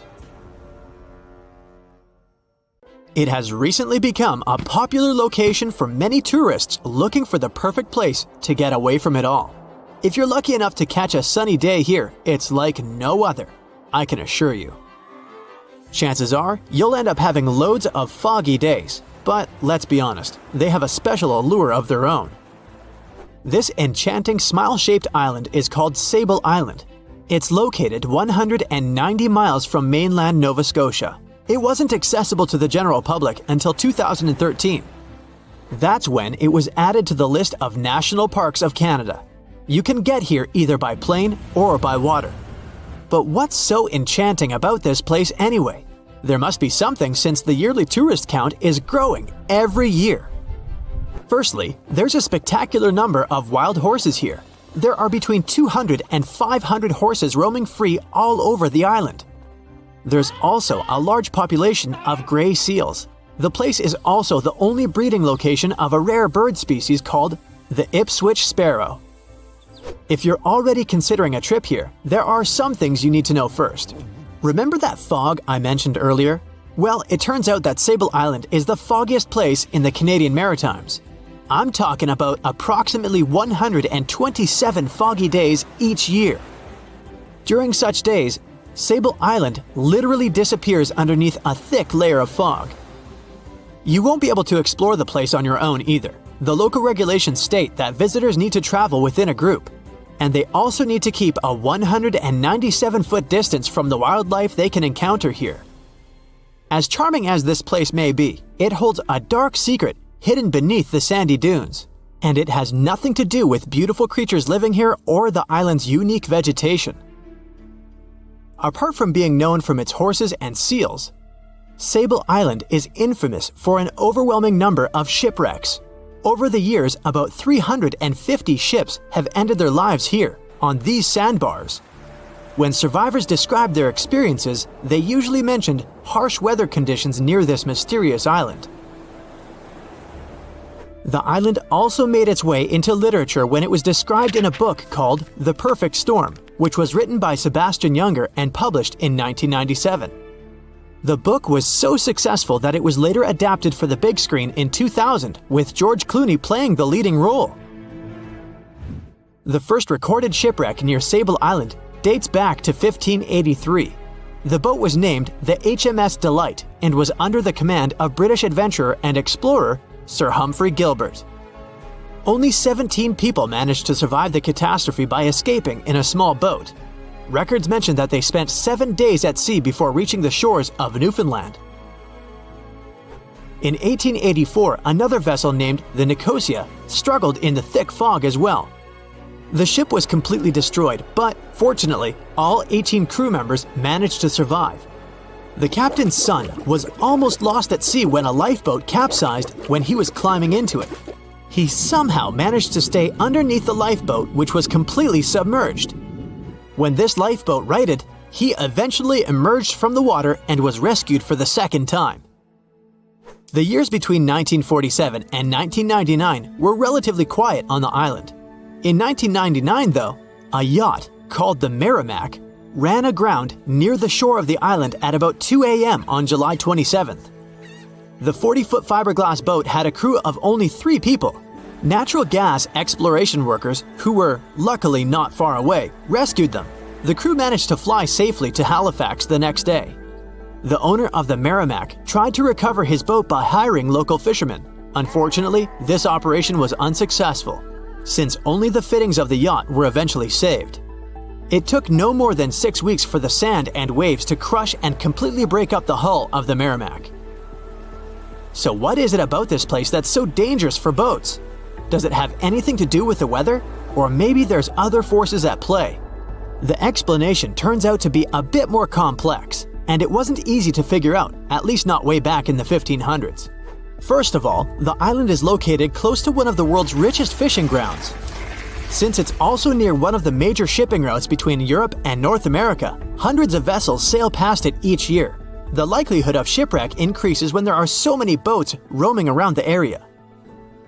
Sable Island is also in the way of most of the storms that move up the Atlantic coast of North America.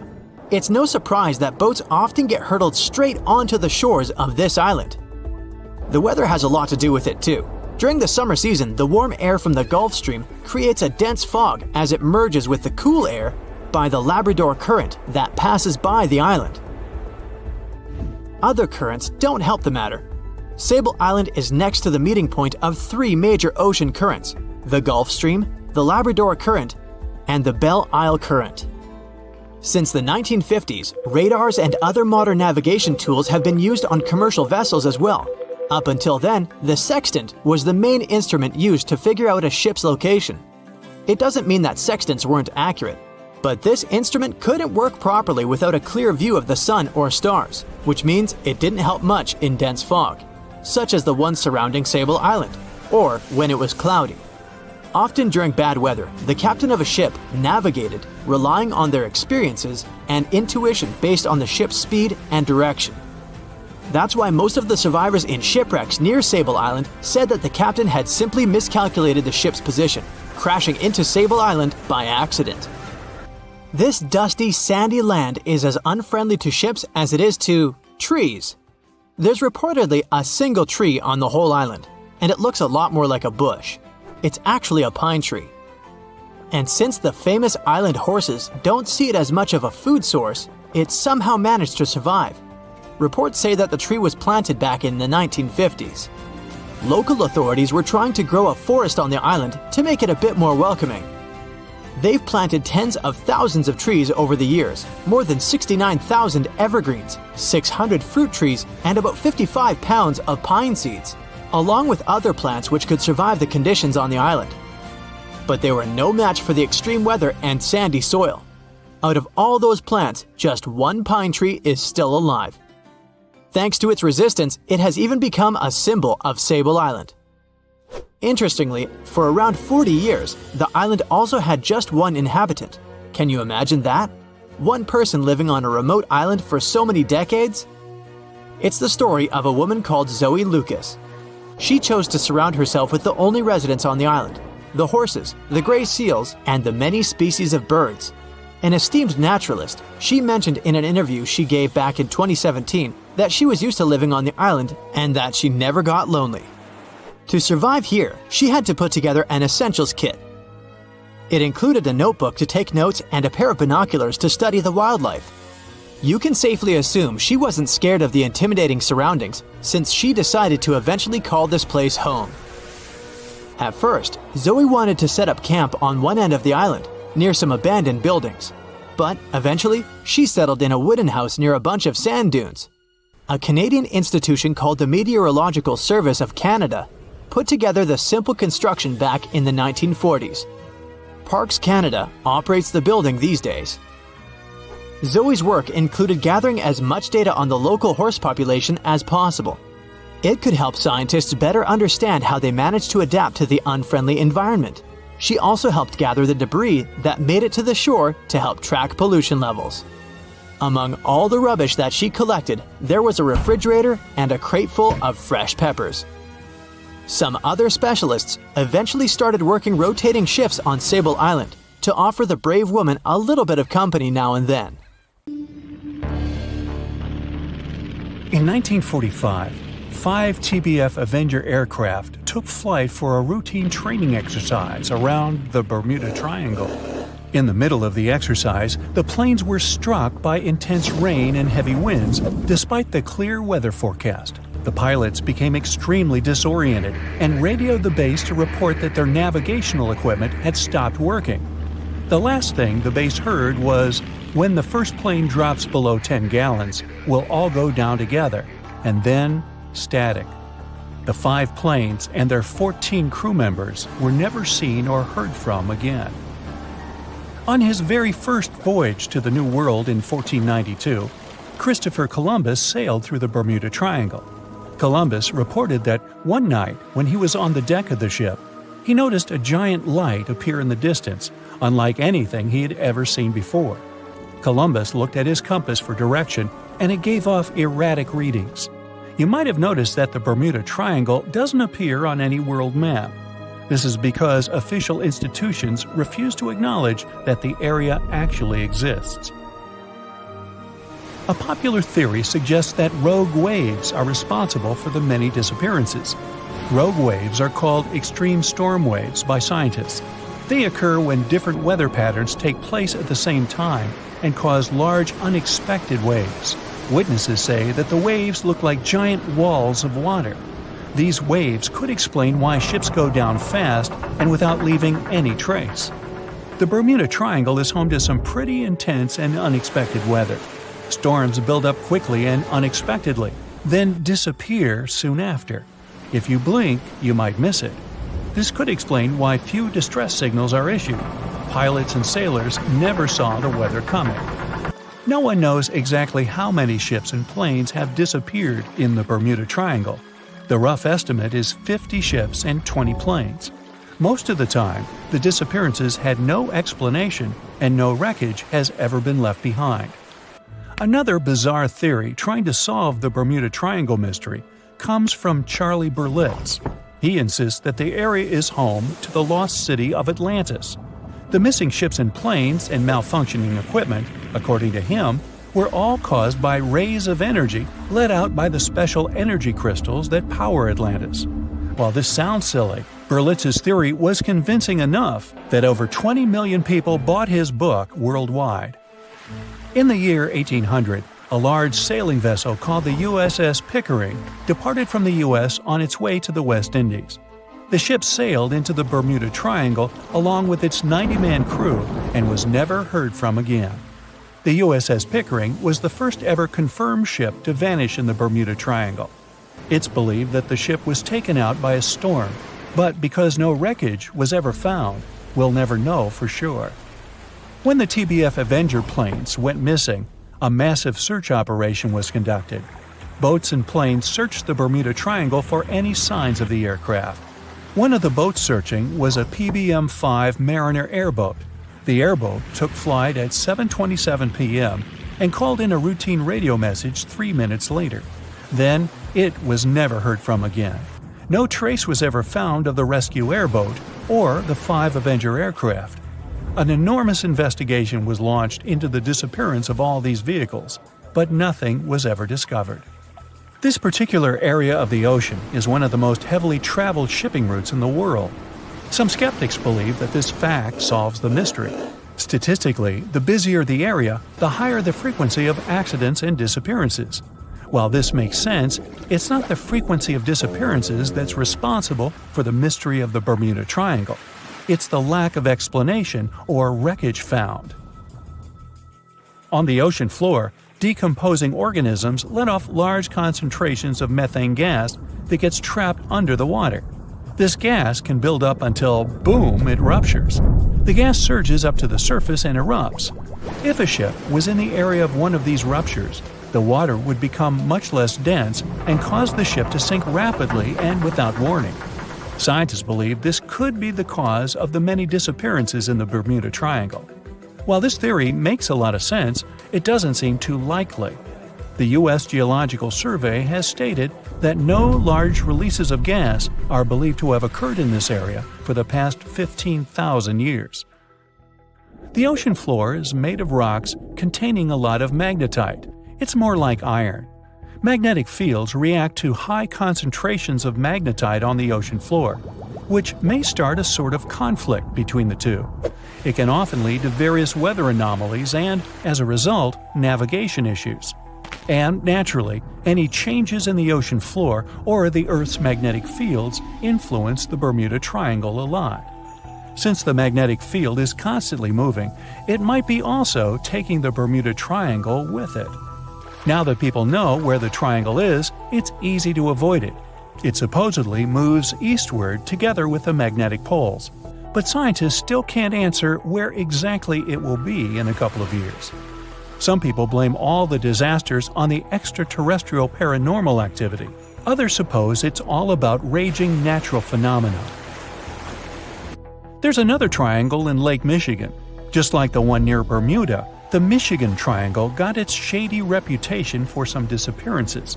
The first recorded one dates back to 1679. A large vessel, one of the largest of that time, set out on an expedition. Yet once it got in the sinister triangle, it never came back. Much later, an aircraft disappeared in this triangle. The skies are usually very clear there, but back in 1883, some people witnessed abnormal things in the area. Some claim to have seen large blocks of ice falling from the skies, and the crew even managed to save one as hard proof. Meanwhile, the Pacific Ocean mystery area is another sinister triangle.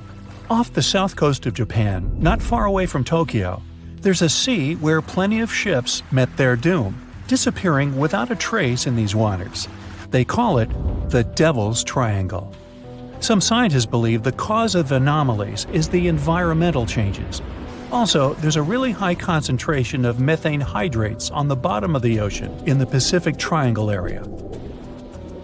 You're deviating from your original course and sailing in the wrong direction. There's the Caribbean Sea near the triangle, peppered with small islands. The seafloor here isn't deep. The ship can get in shallow waters. And now the ship is stuck on a shoal, and you have no idea where you are. If this were the 21st century, the ship's captain would be able to reach the shore using GPS and other modern navigation. But the most interesting thing is that the compass would work correctly this time, since the magnetic North Pole hasn't already coincided with the true one for a long time in the territory of the Bermuda Triangle. The agonic line is somewhere far away from here. There are no problems with navigation now, but for some reason, this is where ships disappear. In fact, not just here. Throughout the Atlantic Ocean, there are places where many more ships were gone. The Bermuda Triangle is not even in the top 10 of such places. One of the main reasons why many ships are lost here is that one of the most popular shipping routes in the Atlantic passes through the Bermuda Triangle. And the more ships in one place, the more shipwrecks. Simple probability. Then, it just starts getting weird. Other theories say that there's a space-time rift in this region. Ships and planes fall into this rift and end up in the past or the future. But for some reason, there's not a single proof of this myth. There's no reason to think that the rift is hidden somewhere here. The base of an extraterrestrial civilization is located in the Bermuda Triangle. Visitors from other galaxies steal sea vessels along with the crew, so no one finds the wreckage of the ships. This is also a popular myth that has no scientific justification. The Kraken lives somewhere in the triangle. It's a huge squid that sinks ships and also is a legend that sailors tell each other. However, gigantic squids live in the depths of the ocean. They can grow to the size of half a train car, but no cases have ever been recorded where they sunk a large vessel.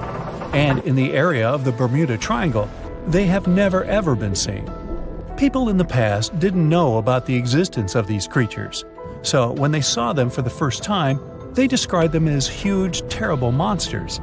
Giant squids are some of the most elusive creatures on Earth, and scientists had to use sonar equipment to find them. They don't like to leave the dark depths and are likely to be afraid of the sound of any ship. So, that should squash the squid as a suspect. The year was 1854, and the SS Arctic, the fastest passenger liner of its time, set out to cross the Atlantic. As it sailed through the misty veil, it slowly disappeared into the unknown. The Collins Line, an American shipping company, was started in 1818 and only began seriously trading in the transatlantic by 1835. Its steamships crossed the Atlantic from Liverpool to New York within just 10 days. Doesn't sound like a great speed today, I know, but back then, the same thing took other ships several weeks. Light on the water with their wooden hulls, powering through with a strong steam engine, those steamships were the favorite choice for many high-profile people. What could go wrong with such an advanced ship, they thought. This reminds me of some other ship everyone believed to be unsinkable. But anyway, back to the Collins Line. It grew to be a serious contender on transatlantic routes, with only one other competitor, the Cunard's Line. It was a British company also aiming to be the main force through the Arctic Passage. In 1835, the company received a new ship that traveled to Liverpool and came back to New York with the largest cargo ever at that time. From then, the Collins Line was steadily growing. It seemed like there would only be future successes for it. Unfortunately, their lavish ships became costly to run with the amount of coal used. Massive power along with weak wooden hulls meant they needed many repairs after each voyage. So, every trip ended up being expensive. But since the ships were safe and had a great reputation, people were willing to pay the price, and the company was definitely not in crisis.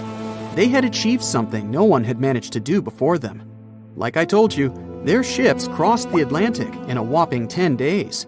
And Edward Collins, the owner, was very determined to maintain the pace. Their 5 ships easily outran the Cunard's line of only 3. With this great praise, it provided more attention. Though the Cunard's ships were slower with their iron hulls, they believed there was still profit, regardless of how slowly they sailed. Among Cullen's ships, the Arctic, the third of them to be launched, was the largest, reaching 284 feet long, with 2 side-lever steam engines, each with 1,000 horsepower.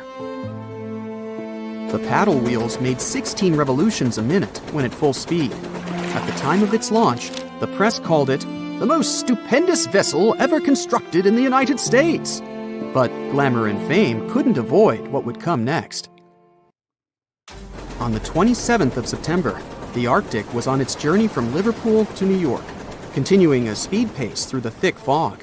It's possible that by that moment, after 4 years of record-breaking trips, the crew became overconfident with their sailing and the ship. Going only 50 miles from Newfoundland, they carelessly continued through the fog with no radio contact, sonar, or any other form of identifying objects, equipped only with Morse code. A smaller ship, the SS Vesta, which operated as a fishing vessel, often worked around Newfoundland. It was passing through the same path as the Arctic and crashed into its side. Shocked by the collision, the captain of the Arctic offered help to the much smaller Vesta, but it was soon clear that the damage that seemed minor on the Arctic was far worse. Beneath the waterline, a hole was letting water into the hull. The cost of the much faster wooden hull now seemed less valuable. They steered toward land, trying to plug the holes, but they weren't doing so well, and the seawater continued to pour in, filling up higher and pushing the ship down. And finally, once the engine room was full, it put out the boilers, taking away the massive power the Arctic was once legendary for. They moved slowly until coming to a complete stop. The ship continued to sink, and the order was to abandon it. At the time, maritime law allowed for the Arctic to carry only 6 lifeboats, only capable of saving 180 people. The crew and some of the passengers managed to push their way aboard and took most of the seats on those boats. Things were pretty wild, and everyone forgot about their manners, not letting the ladies and the youngest ones board first. It took 4 hours for the Arctic to sink. 150 crew and 250 passengers were on board. Those that weren't able to find a lifeboat made a desperate attempt to build their own rafts from parts of the ship. 2 days later, only 3 boats made it safely to the shore. The other 3 were never found. Believe it or not, the rescue party also saved some people that had been clinging to the wreckage for 2 days. Unlike the crew, the captain went down with the Arctic, but amazingly survived. He would be only one of 85 people that made it, out of the 400 on board. When the news arrived 2 weeks later, the public responded with great sadness to the losses. Great anger soon followed towards the poor safety measures in the crew. The press published demands to change the laws for more lifeboats. It only made sense to have enough for every person on board a ship. But they ignored those requests. This neglect would lead to more disasters in the future. Enough lifeboats would only come into maritime law some 60 years later, after the disaster of the Titanic. Edward Cullen's wife and 2 children were also aboard the ship and didn't return. He was heartbroken, but didn't stop running his business. The Collins line still had a reputation to uphold, the biggest, fastest, and most luxurious on the Atlantic. Edward Collins would now build an even better ship than any other. It was named the Adriatic, and it was the largest ship in the world, 354 feet long. With 2 alternating steam engines that had never been built of this size. These steam engines at the time were at the height of engineering, though today you can only see them in models and toys. With the new addition of 2 masts, the Adriatic would also be able to sail if needed. Luckily, they made some lessons from the disaster of the Arctic. But before their new ship, the Adriatic, was built, another disaster had occurred. the sister ship of the Arctic had also sunk. They believe this second ship was desperate to stay in front of the Cunard's line and hit an iceberg somewhere during the race. This weird contest took the lives of 141 people. The desperation of Collins and his weakly built hulls pushed the company towards bankruptcy in 1858. The newly built Adriatic, costing over $1 million, had only made one voyage in the end. And even that voyage was considered a disaster. The ship collided with a tugboat. It still managed to finish its maiden voyage at a suitable time. After the company had gone bankrupt, they had to sell the ship for only $50,000. They removed the great giant engines, replacing them with only sails. Although it was once the greatest ship on the high seas, it was only 30 years later until it was abandoned, labeled irreparable, and anchored in a river. The other remaining ships were also sold and only used for parts. Edward Collins left the industry altogether, seeking work on dry land instead.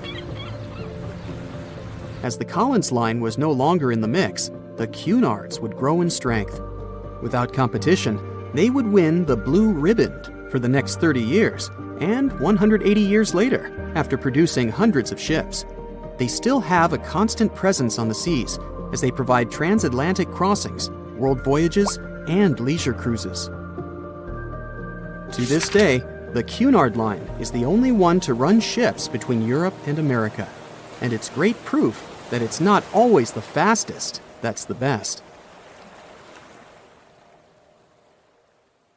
They say nothing is ever lost, and it's true. Let's discover ships frozen in time.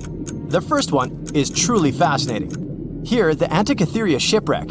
It's a Greek trading ship from the 1st century BCE. It's located on the east side of the Greek island of Antikythera and at the merging point of the Aegean and Mediterranean seas. Around 2,000 years later, in 1900, a group of Greek sponge divers discovered the wreck.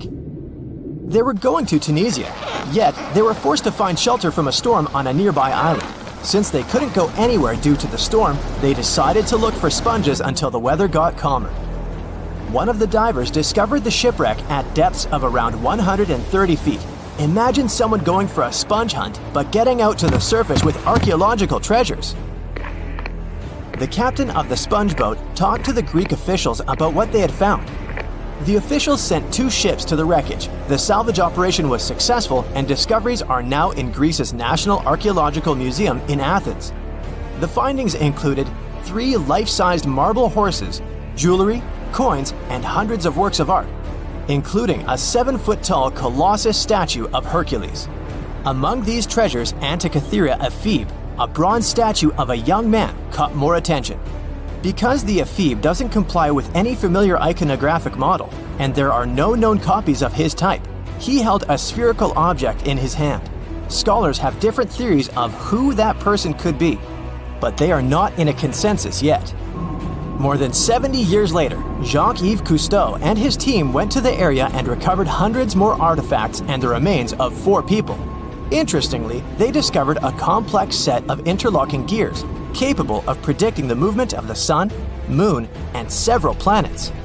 The mechanism can also show the times of solar and lunar eclipses years into the future.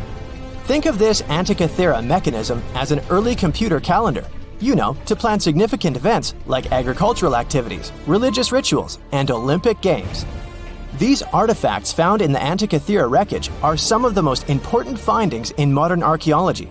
Just the Antikythera mechanism itself has changed our perception of the limits of ancient technology. The mechanism has a sophisticated design and was made over 1,000 years ago. After all these amazing discoveries, experts believe that the wreckage site has remained largely unexplored and is mostly because of its location and the landscape of the seafloor on which the ship rests. The wreck is too deep for scuba divers but too shallow to use something like a submersible. A survey made on the seafloor in 2012 showed evidence of a second wreck about 800 feet to the south.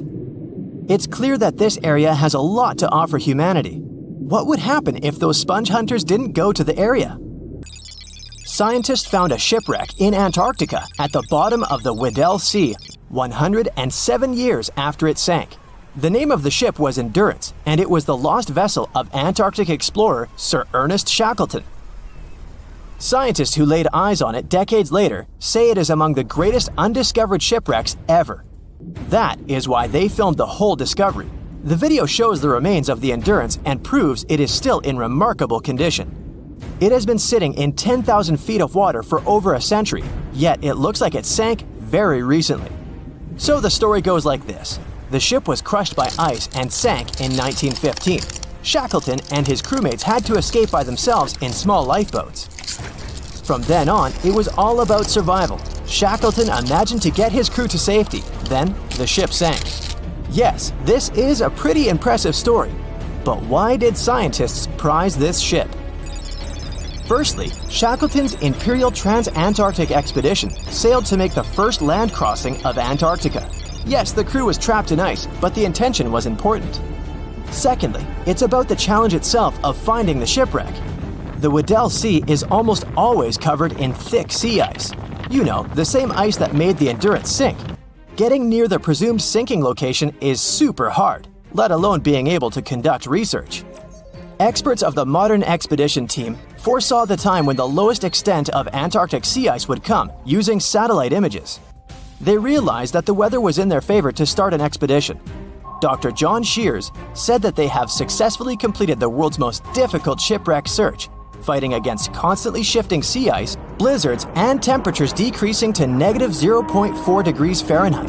Yeesh, I can't imagine the worst conditions in Antarctica if these conditions are in their favor. Lastly, look at this. It's timbers. They're very much intact. Plus, you can read the ship's name. It's still visible. Marine archaeologist Menson Bound says that this is the finest wooden shipwreck he has ever discovered. He has 50 years of career experience, so I believe the guy. So how come the wood is not rotten? Dr. Michelle Taylor, a deep-sea polar biologist, said that there has been little wood deterioration because the wood-munching animals are not in this forest-free region of Antarctica. Workers of a coal mine in East Serbia discovered 3 shipwrecks that had been there for at least 1,300 years. The largest shipwreck is an ancient Roman fleet. It's around 50 feet long with a flat bottom. It's estimated that the ship could carry a crew of 30 to 35 people. Looking at its hull, you can see the marks of repairs. Wow, this one had a lengthy career. You know, it gives us insight into more than 1,000 years ago. The 2 smaller vessels, on the other hand, match descriptions of boats used by Slavic groups to attack the Roman frontier. These 2 have been discovered under mud and clay in an ancient riverbed. Apparently, in those times, there was a Roman base in a place called Viminacium City. Interestingly, Viminacium was a provincial capital with an estimated 40,000 inhabitants in the 4th century CE. For comparison, it was even larger than Pompeii. The Kostelach coal mine is a center of hidden gems. Archaeologists had found evidence of ancient human and animal activity here before. For instance, in 2012, experts found bones of at least 5 woolly mammoths, which went extinct about 10,000 years ago. Canadian archaeologists found a ship 150 years after it went missing in the Canadian Arctic waters. This merchant ship is called HMS Investigator. It was purchased in 1848 to search for the explorer Sir John Franklin's ship that got lost in the Northwest Passage expedition. So, HMS Investigator left Britain in 1850 for this rescue operation. The expedition crew, captained by Robert McClure, sailed the Investigator into the water. He realized that he was in the final leg of the Northwest Passage, the sea route across North America. But before he could sail into the Beaufort Sea, the 122-ton ship itself got stuck in the thick ice. The crew spent the winter over the Prince of Wales Strait. The following summer, McClure tried again to sail to the end of the passage, but the ice blocked his way once more. Here, too, the crew was forced to leave the ship. He steered the crew into the Bay of Mercy. There, they were to remain until 1853 when the crew of the HMS Resolute rescued them. Imagine a crew of 60 people who had to spend 3 winters in the Arctic without even knowing if they would survive. Later on, the ship was found sitting upright in about 36 feet of water. It was in very good condition. Arctic water has prevented the outer deck of the vessel from deteriorating quickly. the outline of the ship and its timber can be clearly seen. Plus, archaeologists have uncovered artifacts on land left by the sailors. They had unloaded everything before abandoning the Investigator. 3 sailor graves and 1 British naval shipwreck had also been discovered in the area. I wonder what else they could find there. Wow, it's the only place where 1 minute you're learning 17 natural ways how to get rid of houseflies, and the next, you're taking an epic journey straight into a black hole. More than 10 billion, with a B, views in total. That's 47 billion minutes watched, or more than 70,000 years. That's all the way back to the Ice Age. No, I wasn't around then. 40,000 videos, hundreds of topics, and most importantly you, a whole 44 million of you. Our viewers. We could populate an entire country if we wanted to. We'd like to continue helping you learn and giving you useful skill improvement tips. Got a thirst for knowledge? We've prepared 4 masterclasses on creating a 2D character animation from scratch, 10 hours of video lessons, practical tasks using professional software, and additional materials that you can use with your own projects. Get the full course now and create your own animated masterpiece. Ships and planes disappearing without a trace. Passengers never seen or heard from again. Reports of strange lights in the sky. No, these aren't scenes from an upcoming Hollywood blockbuster, but some of the strange occurrences reported for over a century in an area ominously dubbed the Graveyard of Lake Ontario, also referred to as Canada's Bermuda Triangle, or the Marysburg Vortex. It stretches across a portion of Lake Ontario from Kingston to Prince Edward County in Canada, and down to Oswego, New York in the US. The tales about this area can be as chilling as the frigid lake water on which they took place. The most unsettling story involves the schooner called the Bavaria. It was 1889, and the ship was being towed across the lake. Rough waters severed the tow rope, and the Bavaria floated away. Luckily, the schooner was later found safe and fully intact. But there was one thing missing: the crew! Not a single person was found on board. What makes the story even more bizarre is that the dinner table was set, a loaf of bread was discovered, freshly baked, and the captain's money and his papers were fully accounted for. There was even a pet canary happily chirping away, as if nothing was amiss. What happened to the crew? We may never know. And this was not a unique incident. Just over a decade later, in 1900, 3 ships, the Annie Minnis, the Picton, and the Acacia, were sailing across the lake. But only 2 would make it to their final destination. The third one, the Picton, was speeding ahead of the others when it simply vanished. According to a cook on the Annie Minnis, we were well out into the lake and making good time when all of a sudden we saw the Picton's topsails coming off, and then her lower sails settled, and then, while we stood and watched, the Picton just disappeared. It's possible that the ship sank, as there was some wreckage later seen in the water, but the ship itself was never found, and none of its crew ever located. A few weeks later, a bottle with a note inside was discovered in Sackett's Harbor, New York. The note was from Captain Sidley of the Picton. "Have lashed Vesey to me with heaving line, so that we will be found together." Vesey was the captain's 12-year-old son. The note creates more questions than answers. If the witnesses were correct, the ship's disappearance was quite quick. When did Captain Sidley know he was in danger? Why not signal for help if he had any warning? And when did he have time to write a note, bottle it, and tie himself to his son? It truly is a mystery. And it was not just ships that ran afoul of the strange forces in the area. Planes also struggled to make it through in one piece. In 1975, Ron Scott flew out from the Picton Airport in his Cessna 172. As he entered the Marysburg Vortex, his plane banked to the side. For several seconds, he was unable to right the plane, but once he did, the same force banked him to the other side. Again, he was stuck there for a few seconds, unable to control his plane. A skilled pilot, he had never experienced anything like it before. He was certainly luckier than Royal Canadian Air Force pilot Barry Allen Newman. Newman was at the same spot back in 1952, when he lost control of his jet and crashed into the lake. To this day, his body has not been found. In total, over 270 ships and at least 40 planes have met a tragic end in this area. And adding to the mystery, sometimes people report a series of bright lights or orbs, or a dark ship hovering in the sky. These are even harder to explain. Witnesses willing to report them are adamant they are true. Sid Wells said he watched a strange shape like a multifaceted diamond slowly spinning in the sky, and then it just disappeared. Others claim to have seen it too. Of course, the Marysburg Vortex is just one of several places around the world known as vile vortices, a term coined by biologist and writer Ivan T. Sanderson. He discovered 12 other equally spaced areas on the surface of Earth where funny things happen. The best known of these, of course, is the dreaded Bermuda Triangle. Situated in the Atlantic Ocean between Bermuda, Florida, and Puerto Rico, it has been blamed for the disappearance of thousands of people. They went in, on boats or in planes, but they never came out. Even the explorer Christopher Columbus experienced the mystery of the Bermuda Triangle during his first voyage to America in 1492. He said the compasses pointed in the wrong direction, the sea levels seemed to change dramatically, and he even spotted strange lights in the sky. In 1918, the USS Cyclops, which was one of the US Navy's biggest fuel ships, disappeared there. Since the 309 crew members were declared lost at sea when the Cyclops vanished, it's seen as the largest loss of life in the history of the US Navy in a single incident. At the time, the weather was good.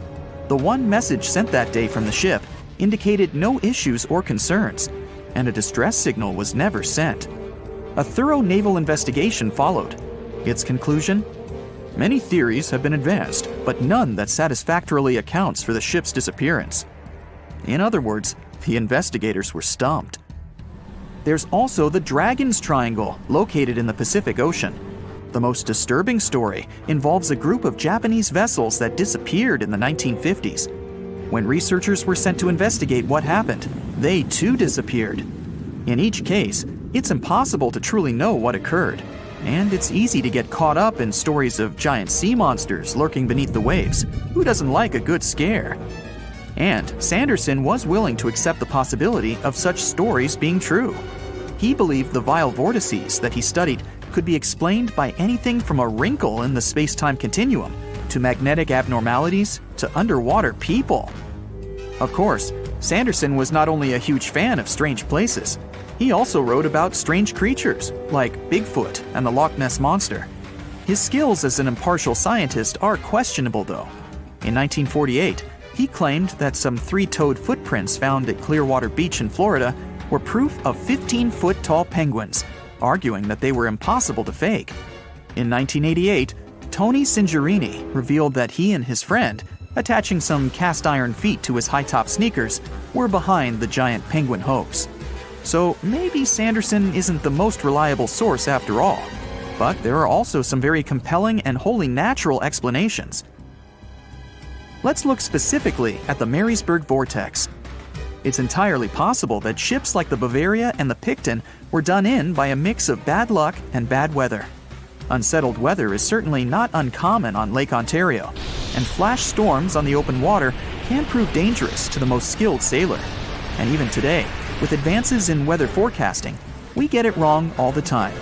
Back then, there was no way to predict that a storm was just around the corner.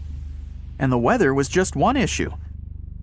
Historian Mark Seguin said that the area was always known to be dangerous, as the lakebed quickly becomes shallow along the eastern shore.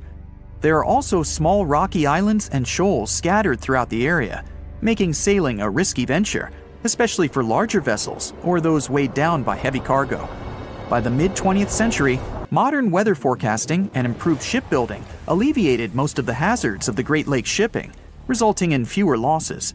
The last major shipwreck in any of the Great Lakes was that of the SS Edmund Fitzgerald, which sank off the coast of Lake Superior in 1975, with 29 crew members going down with it.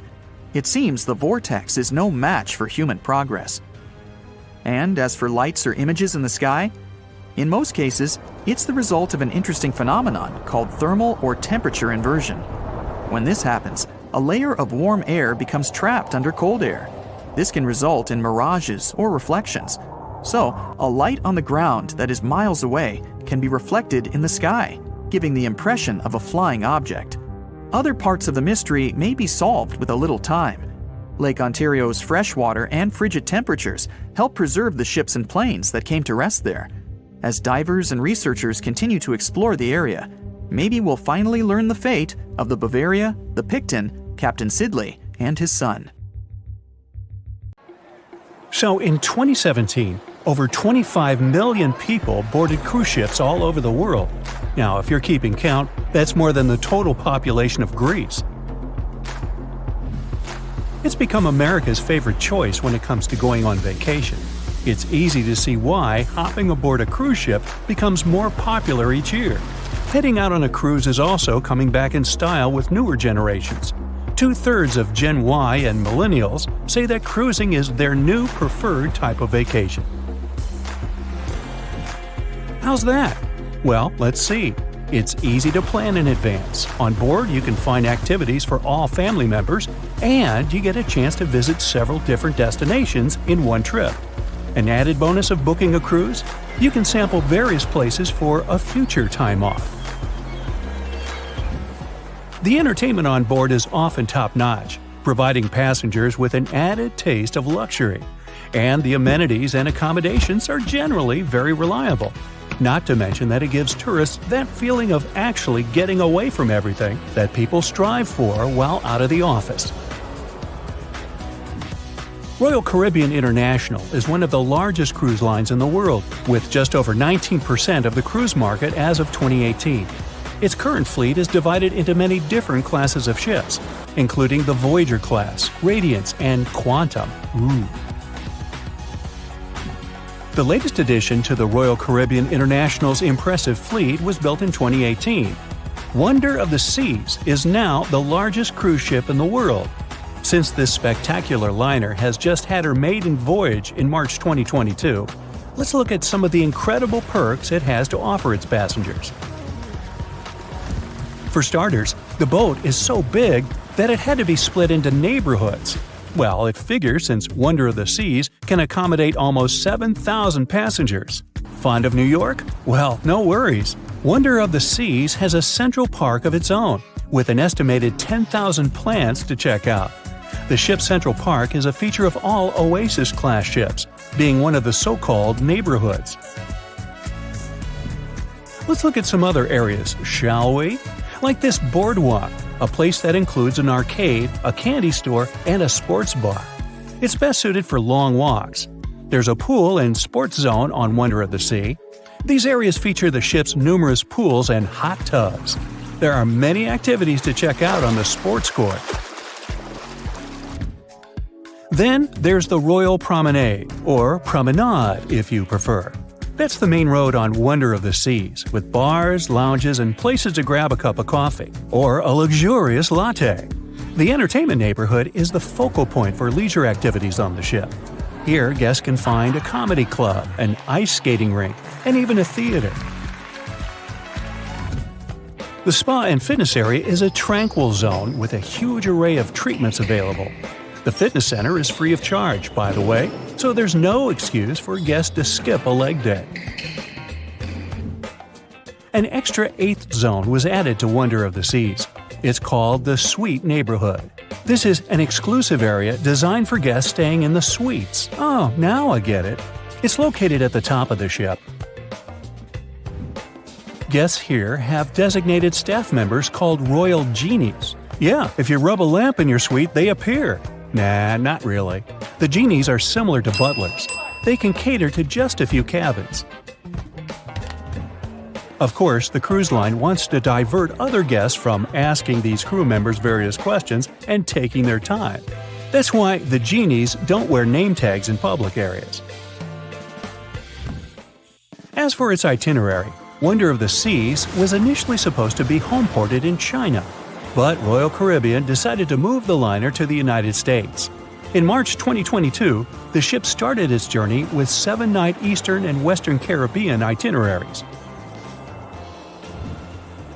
In May 2022, Wonder of the Seas is scheduled for a trip to Europe, with Western Mediterranean cruises from Barcelona and Rome planned for its guests. Passengers will also be able to visit Palma de Mallorca, Spain, and Capri, Italy.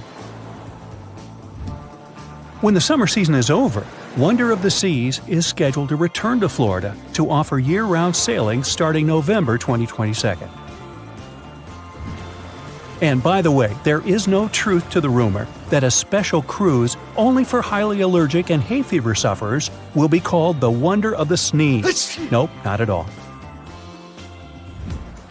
Now, it's hard to imagine a ship so massive that can accommodate so many amenities on board.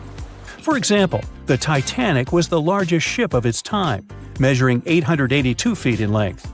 And Wonder of the Seas is not only 1,188 feet long, it's also 36% taller and 34% wider. Speaking of lifeboats, which I am about to, Titanic had a mere 20 lifeboats on board, which was tragically not enough to fit all the passengers after the ship hit the iceberg. But Wonder of the Seas has an even smaller number of lifeboats, 18 to be precise.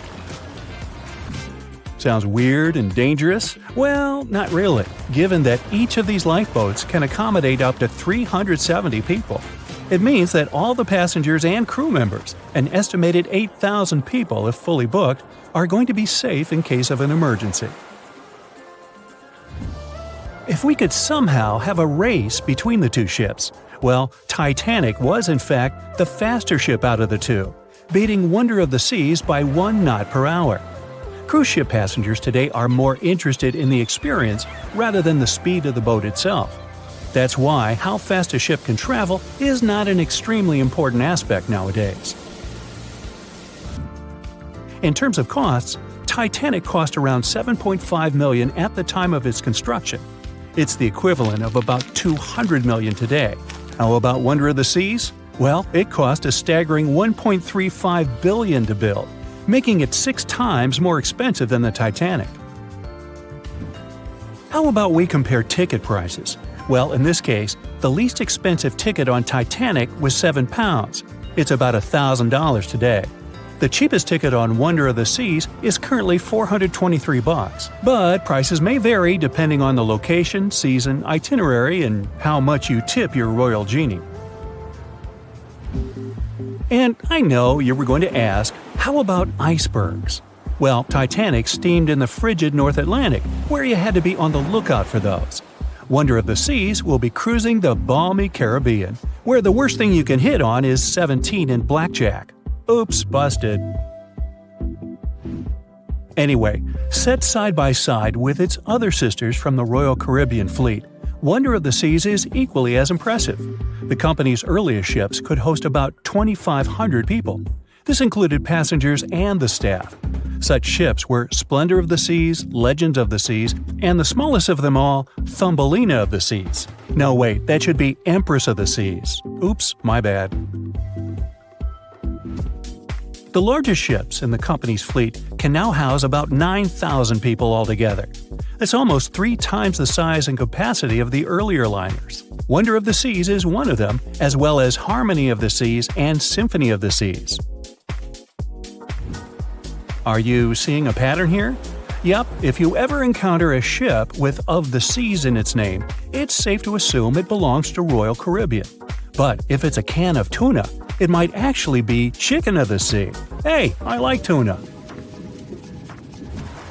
Now, choosing between cruise ships based on their size is like wondering if you should visit your local museum or the Louvre in Paris. It all depends on your preferences. Some families prefer small settings. Others are fan of large spaces that can provide everything they need. Historically, it's equally as exciting how far we've come in terms of maritime transportation. The SS Royal William, for example, was the first boat to ever make a transatlantic voyage almost entirely steam-powered in 1833. And it was a mere 160 feet long and could house roughly 155 passengers. And if the seas were calm, then they were housed less roughly. Similarly, the first modern megaship in the world was the MS Sovereign of the Seas. Launched in 1987, it was only 888 feet long and could carry a little under 3,000 passengers. size and capacity are not the single improvements added to newer cruise ships out there. Recent technological developments in artificial intelligence and facial recognition have allowed cruise operators to ensure faster, smoother boarding for passengers. If, in the past, it took from 60 to 90 minutes for all passengers to board a ship, nowadays, cruise ship operators manage to get people comfortably settled in less than 15 minutes.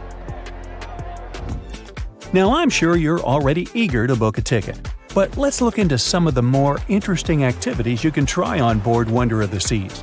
This way, you'll know what you're getting yourself into.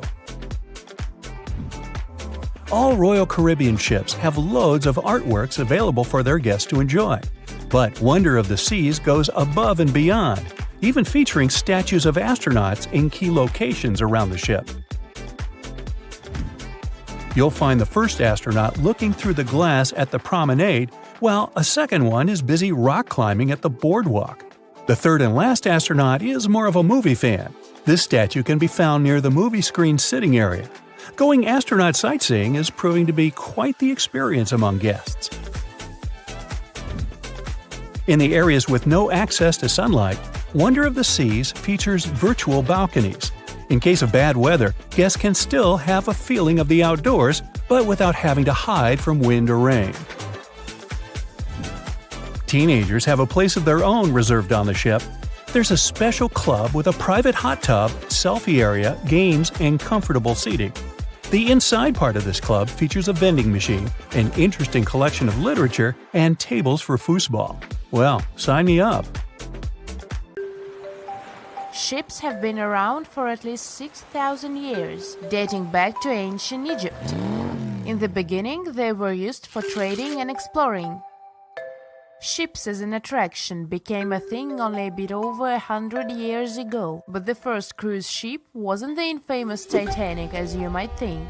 The first cruise ship that took passengers on a voyage was a German ship called Prinzessin Victoria Louise back in 1900, and it served for 6 years.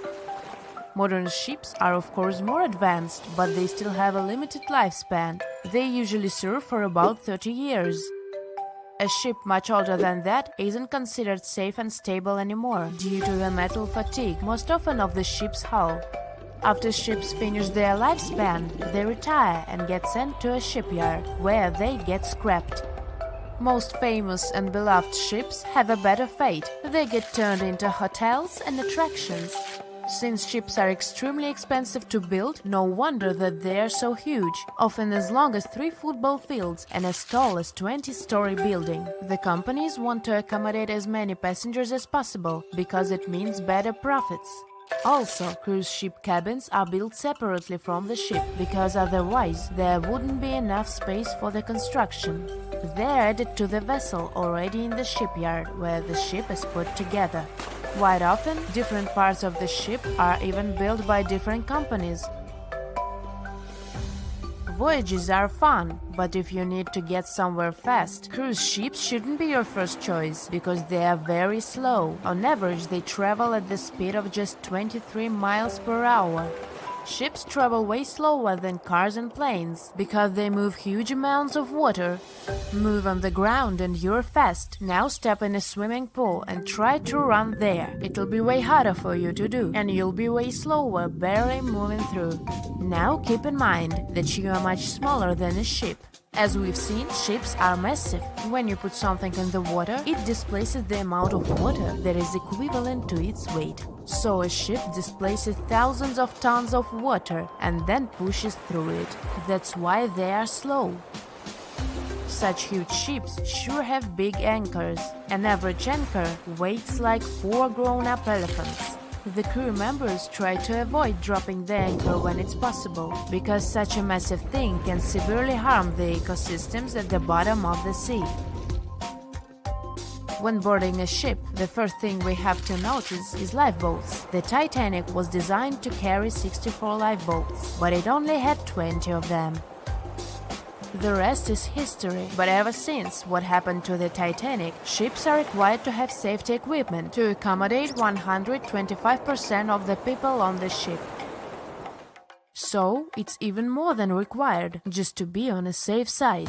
But here is a story. In 1915, 3 years after the Titanic sank, a cruise ship called SS Iceland, which was loaded with extra lifeboats and rafts, sank under the heavy weight of all that extra equipment.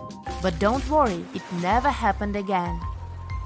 Even though modern cruise ships are very safe, it's good to be prepared. So let's take a look inside one of those lifeboats. Firstly, they are orange in color, and it's not just some orange. This one has a special name, International Bright Orange. Of course, there is a good reason to use it, better visibility. If we take a look at the color wheel, orange is the exact opposite of blue, meaning that it's most contrasting to it. So, in between the sea and the sky, which usually appear blue, an orange boat will be the most visible. Life jackets and life preservers are orange for the same reason, as you might have guessed.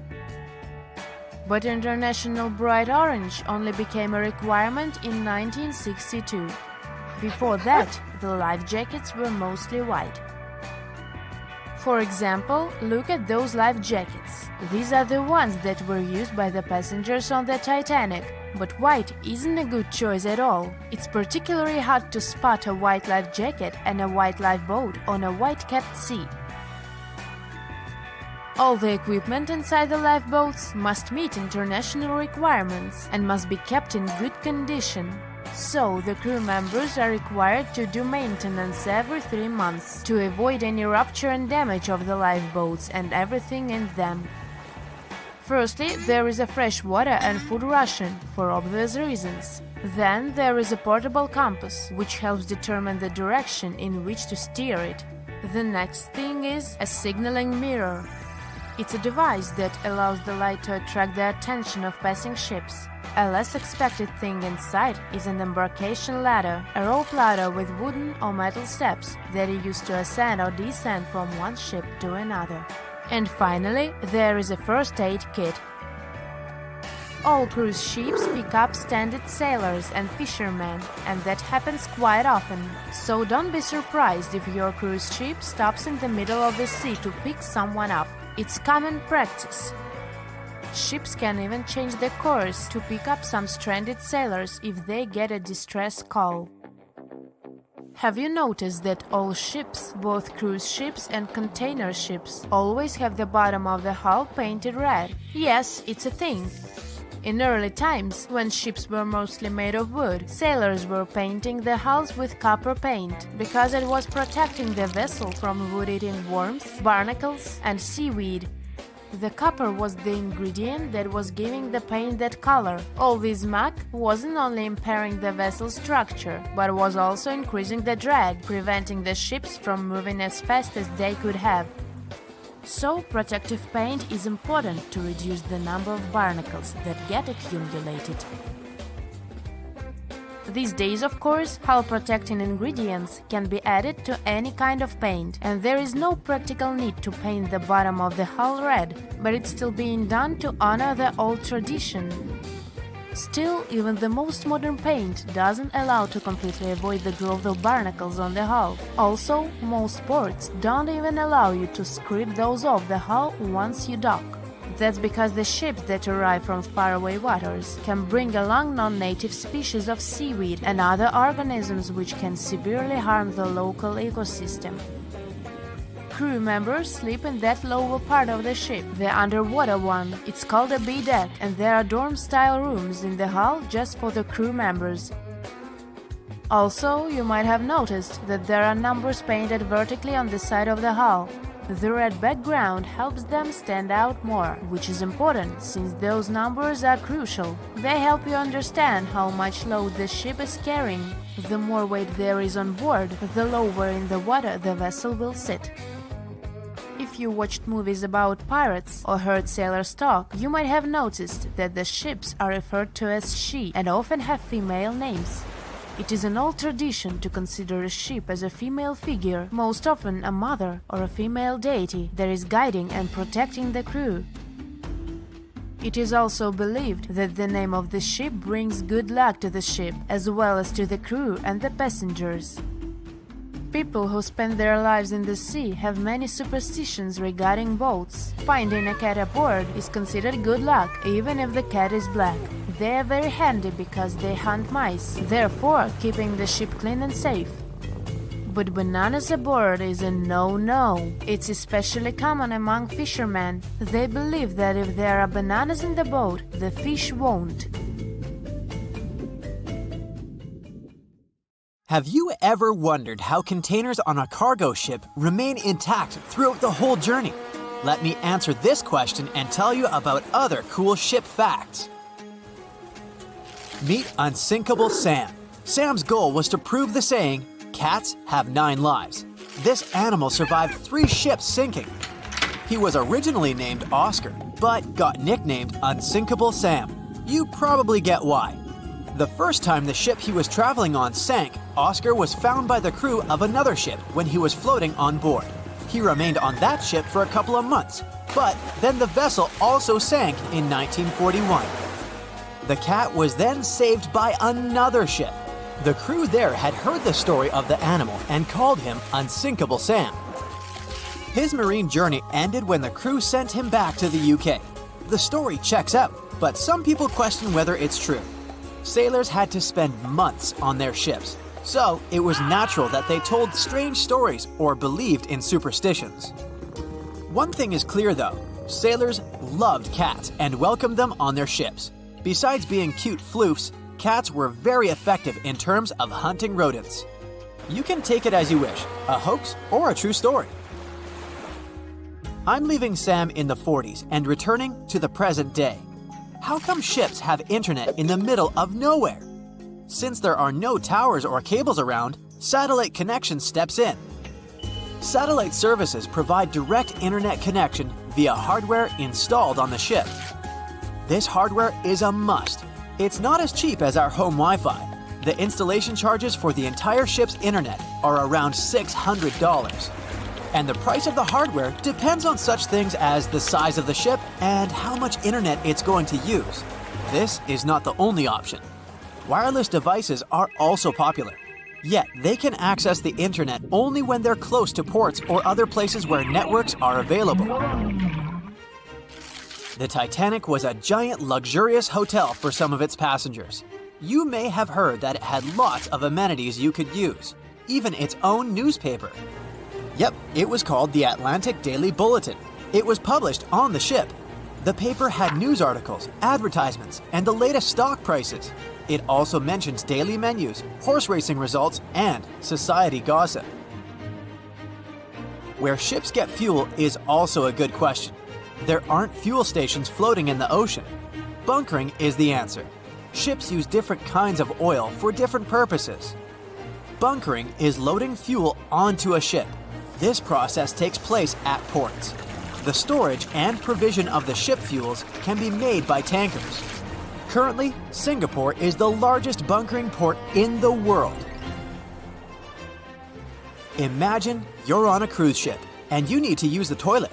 What happens after you flush? The sewage goes to a place called an onboard treatment plant. There, the waste is filtered. Then it moves to another chamber. This chamber cleans the waste and sterilizes it. Lastly, the waste is dumped into the ocean when it's clean enough. Those substances that don't go through the filter are kept on the ship. A ship gets rid of them when it arrives at a port. Speaking of toilets, I must mention that wastewater is color-coded on cruise ships. Every person on a cruise uses 40 to 50 gallons of water each day. That's why there might be too much wastewater. So, over the years, some solutions have been found to reduce this amount. Water is coded as black and gray. Black water goes from toilets, and gray water comes from the laundry, showers, kitchens, etc. Basically, it's thought that gray water waste is cleaner than black water. Why are ships so slow? It's related to power. Water has a drag force, and it affects ships. Imagine yourself swimming in the ocean. It takes effort to swim forward because of the water resistance. A smaller ship wouldn't need that much power to push itself forward, but huge cruise ships need a lot of power because they're heavier. If you, let's say, put a 7,000-ton ship in the water, it will displace 7,000 tons of water. When such a ship goes forward, it pushes some of the displaced water ahead of itself. This results in a bow wave, which carries some kinetic energy away. We talked about cruise ships and cargo ships mainly. What about solo travelers? Laura Decker became the youngest person to circumnavigate the world on her own. She set out in 2012, and 518 days later, she completed her voyage. She had a 40-foot-long ketch named Guppy. She was 14 when she started the journey. You can think of loading containers on a cargo ship as playing Tetris, but you can't start over when the game is over. That would cost you thousands of dollars. Anyway, the logic is the same. The first layer should be strong enough to support the rest. The bottom containers, or first tier, if you want to sound more like a pro, are secured with twist locks. This is an automatic locking mechanism to keep the upper level containers locked. These locks are attached when a unit is being lifted from the pier onto a cargo ship. They're similar to Lego pins. All containers have these lock systems, and you basically mount them on top of each other. Plus, many cargo ships have vertical slots made of long metal rails. They're like cells that hold containers and prevent them from moving and falling into the deep water. How do they unlock the mechanism? There's a special rod to do it. In the past, cargo ships were allowed to only stack 5 to 6 containers on top of one another. With the appearance of the lock mechanism, it's possible to make 10 to 12 layers. Still, hundreds of containers get lost each year because of harsh weather conditions, or simply because of the negligence of people who load them. According to some data, more than 3,100 containers were lost in 2020 to 2021. The number was only 779 in the previous year. This means an almost 400% increase. Apparently, there are hidden passageways and secret doors on cruise ships. The ship's staff get from one place to another without using the stairs and doors that passengers use. There's a network of corridors and stairs all around the ship only the crew members know about. These secret doors can blend in with the walls. This way, they become undetected by those who don't know there's a door there. Gigantic cruise ships are basically floating pieces of metal. The walls of the cruise ship cabins are magnetic. That's why, when on a cruise, you can buy travel-themed fridge magnets and use them to decorate your cabin. The Seawise Giant is the largest ship in history. It was built between 1974 and 1979. Its length was greater than the height of the Eiffel Tower. The vessel sunk in 1988, but was later retrieved and put into service. What about the smallest ship in the world? Researchers in the Netherlands have built the world's smallest vessel. It's about 1/100th of an inch long. To put it in perspective, this is about 1/3 the width of a strand of your hair.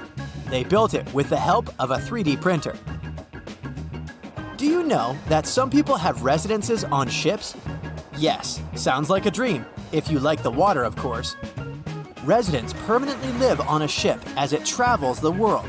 MS The World is an example of a private residential cruise ship. The residents can live on board as the liner travels to exotic destinations. They can stay there full-time or come back periodically during the year. Since the UK is an island nation, things it imports have to be delivered by sea or by cargo planes. The number might surprise you. 90% of everything they buy arrives at their ports by sea. Do you know any other cool marine facts? Comment below. More than 25 million people boarded cruise ships globally back in 2017. It may not seem like a lot, but that's more than the total population of Belgium. It's a great vacation alternative with an added bonus. You can sample various different destinations for future time off in one single trip.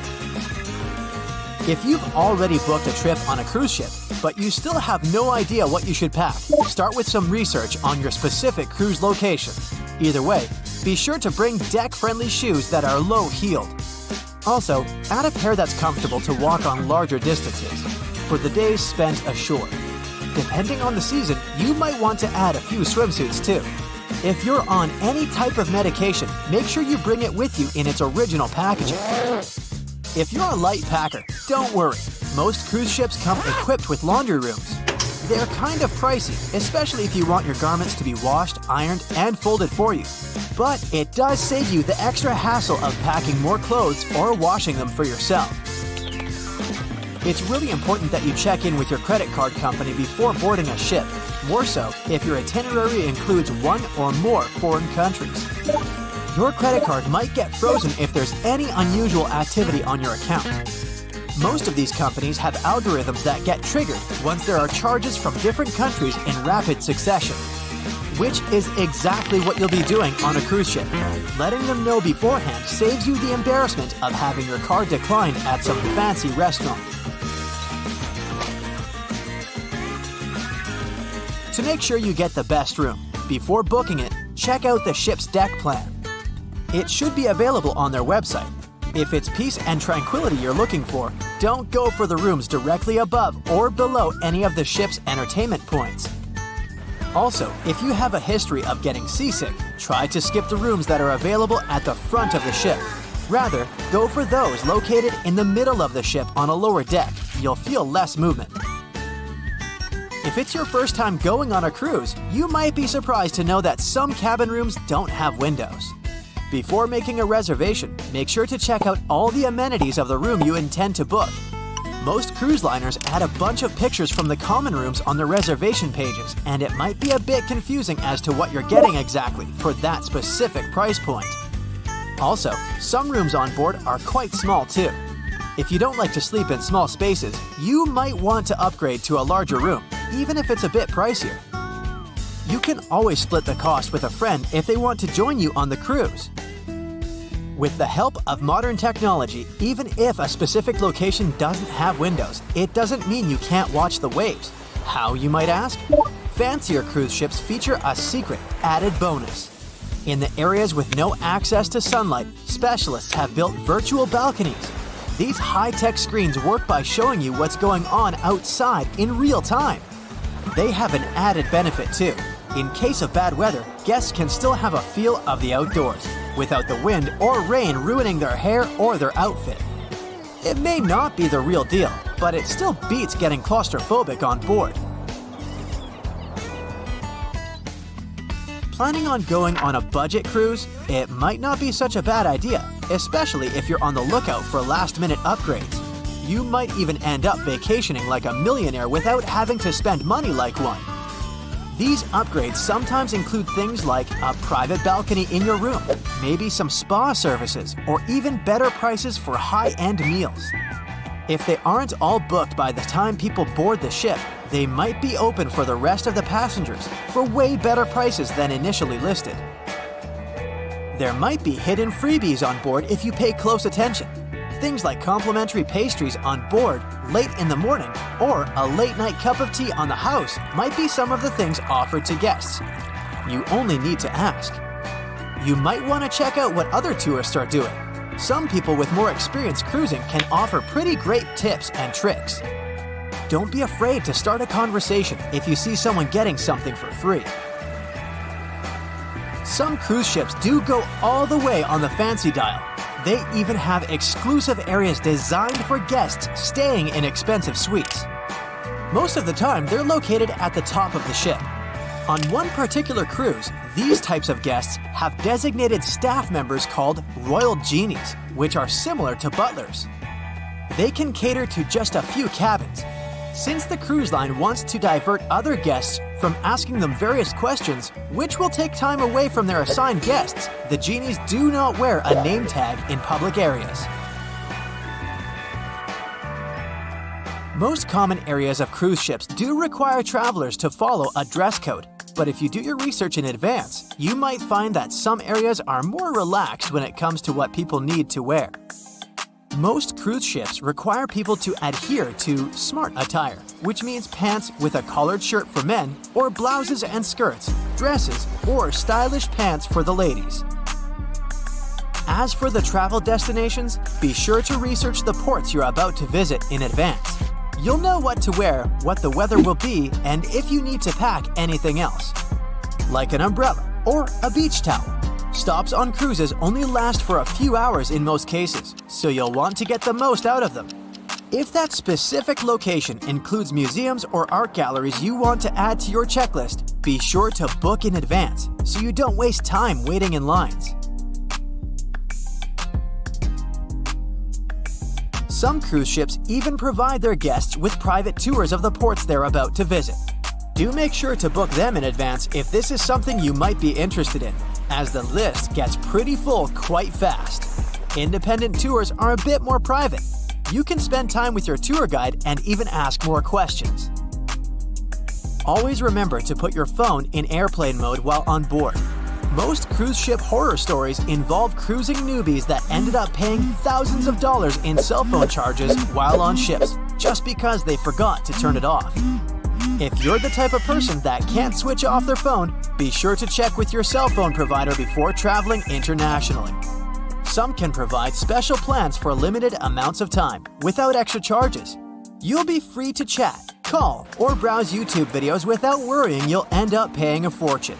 Most cruise ships also provide you with complimentary Wi-Fi or Wi-Fi packages that can be purchased in advance, which are way more affordable. You can stick to communicating with your friends and family back home via FaceTime or Skype. People that have heard about the Titanic tragedy will always wonder what might happen if something goes wrong while on board. Let's take lifeboats, for instance. The Titanic had a mere 20 lifeboats on board, which were tragically not enough to fit all the passengers after the ship hit the iceberg. Some fancy cruise ships these days have an even lower number of lifeboats, anywhere from 15 to 18. Sounds strange? Well, not really, given the fact that each lifeboat can accommodate up to 370 people. Even the largest ships, which have an estimated capacity of 8,000 people if fully booked, including tourists and staff, are safe in case of an emergency.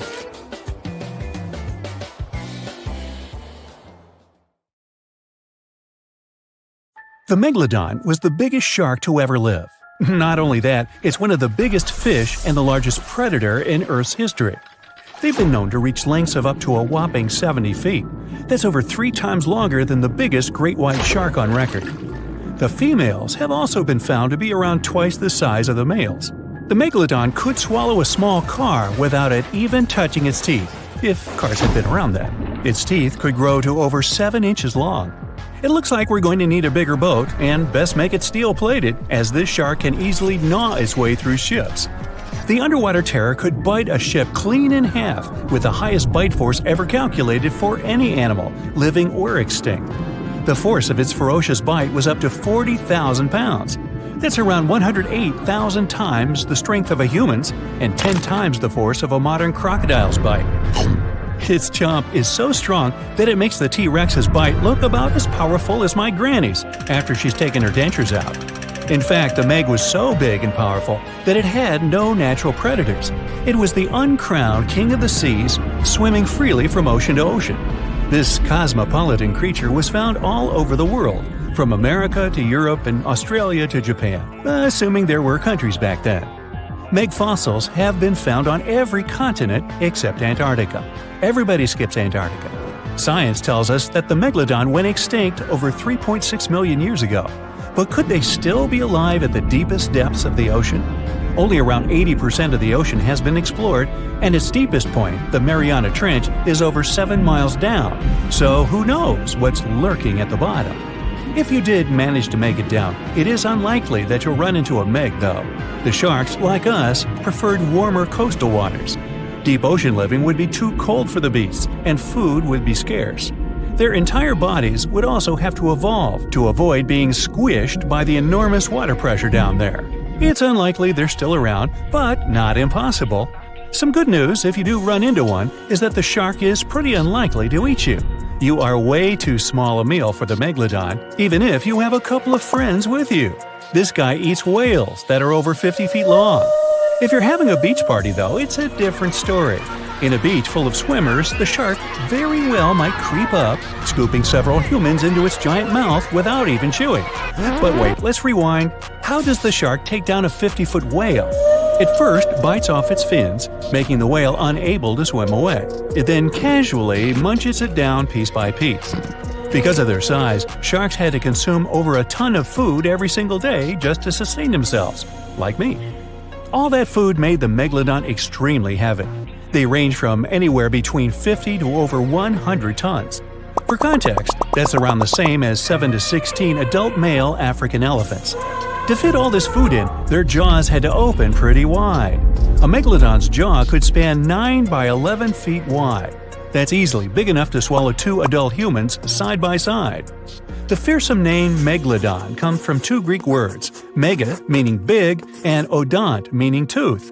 So combined, they mean what? Big tooth. And it certainly lives up to its name.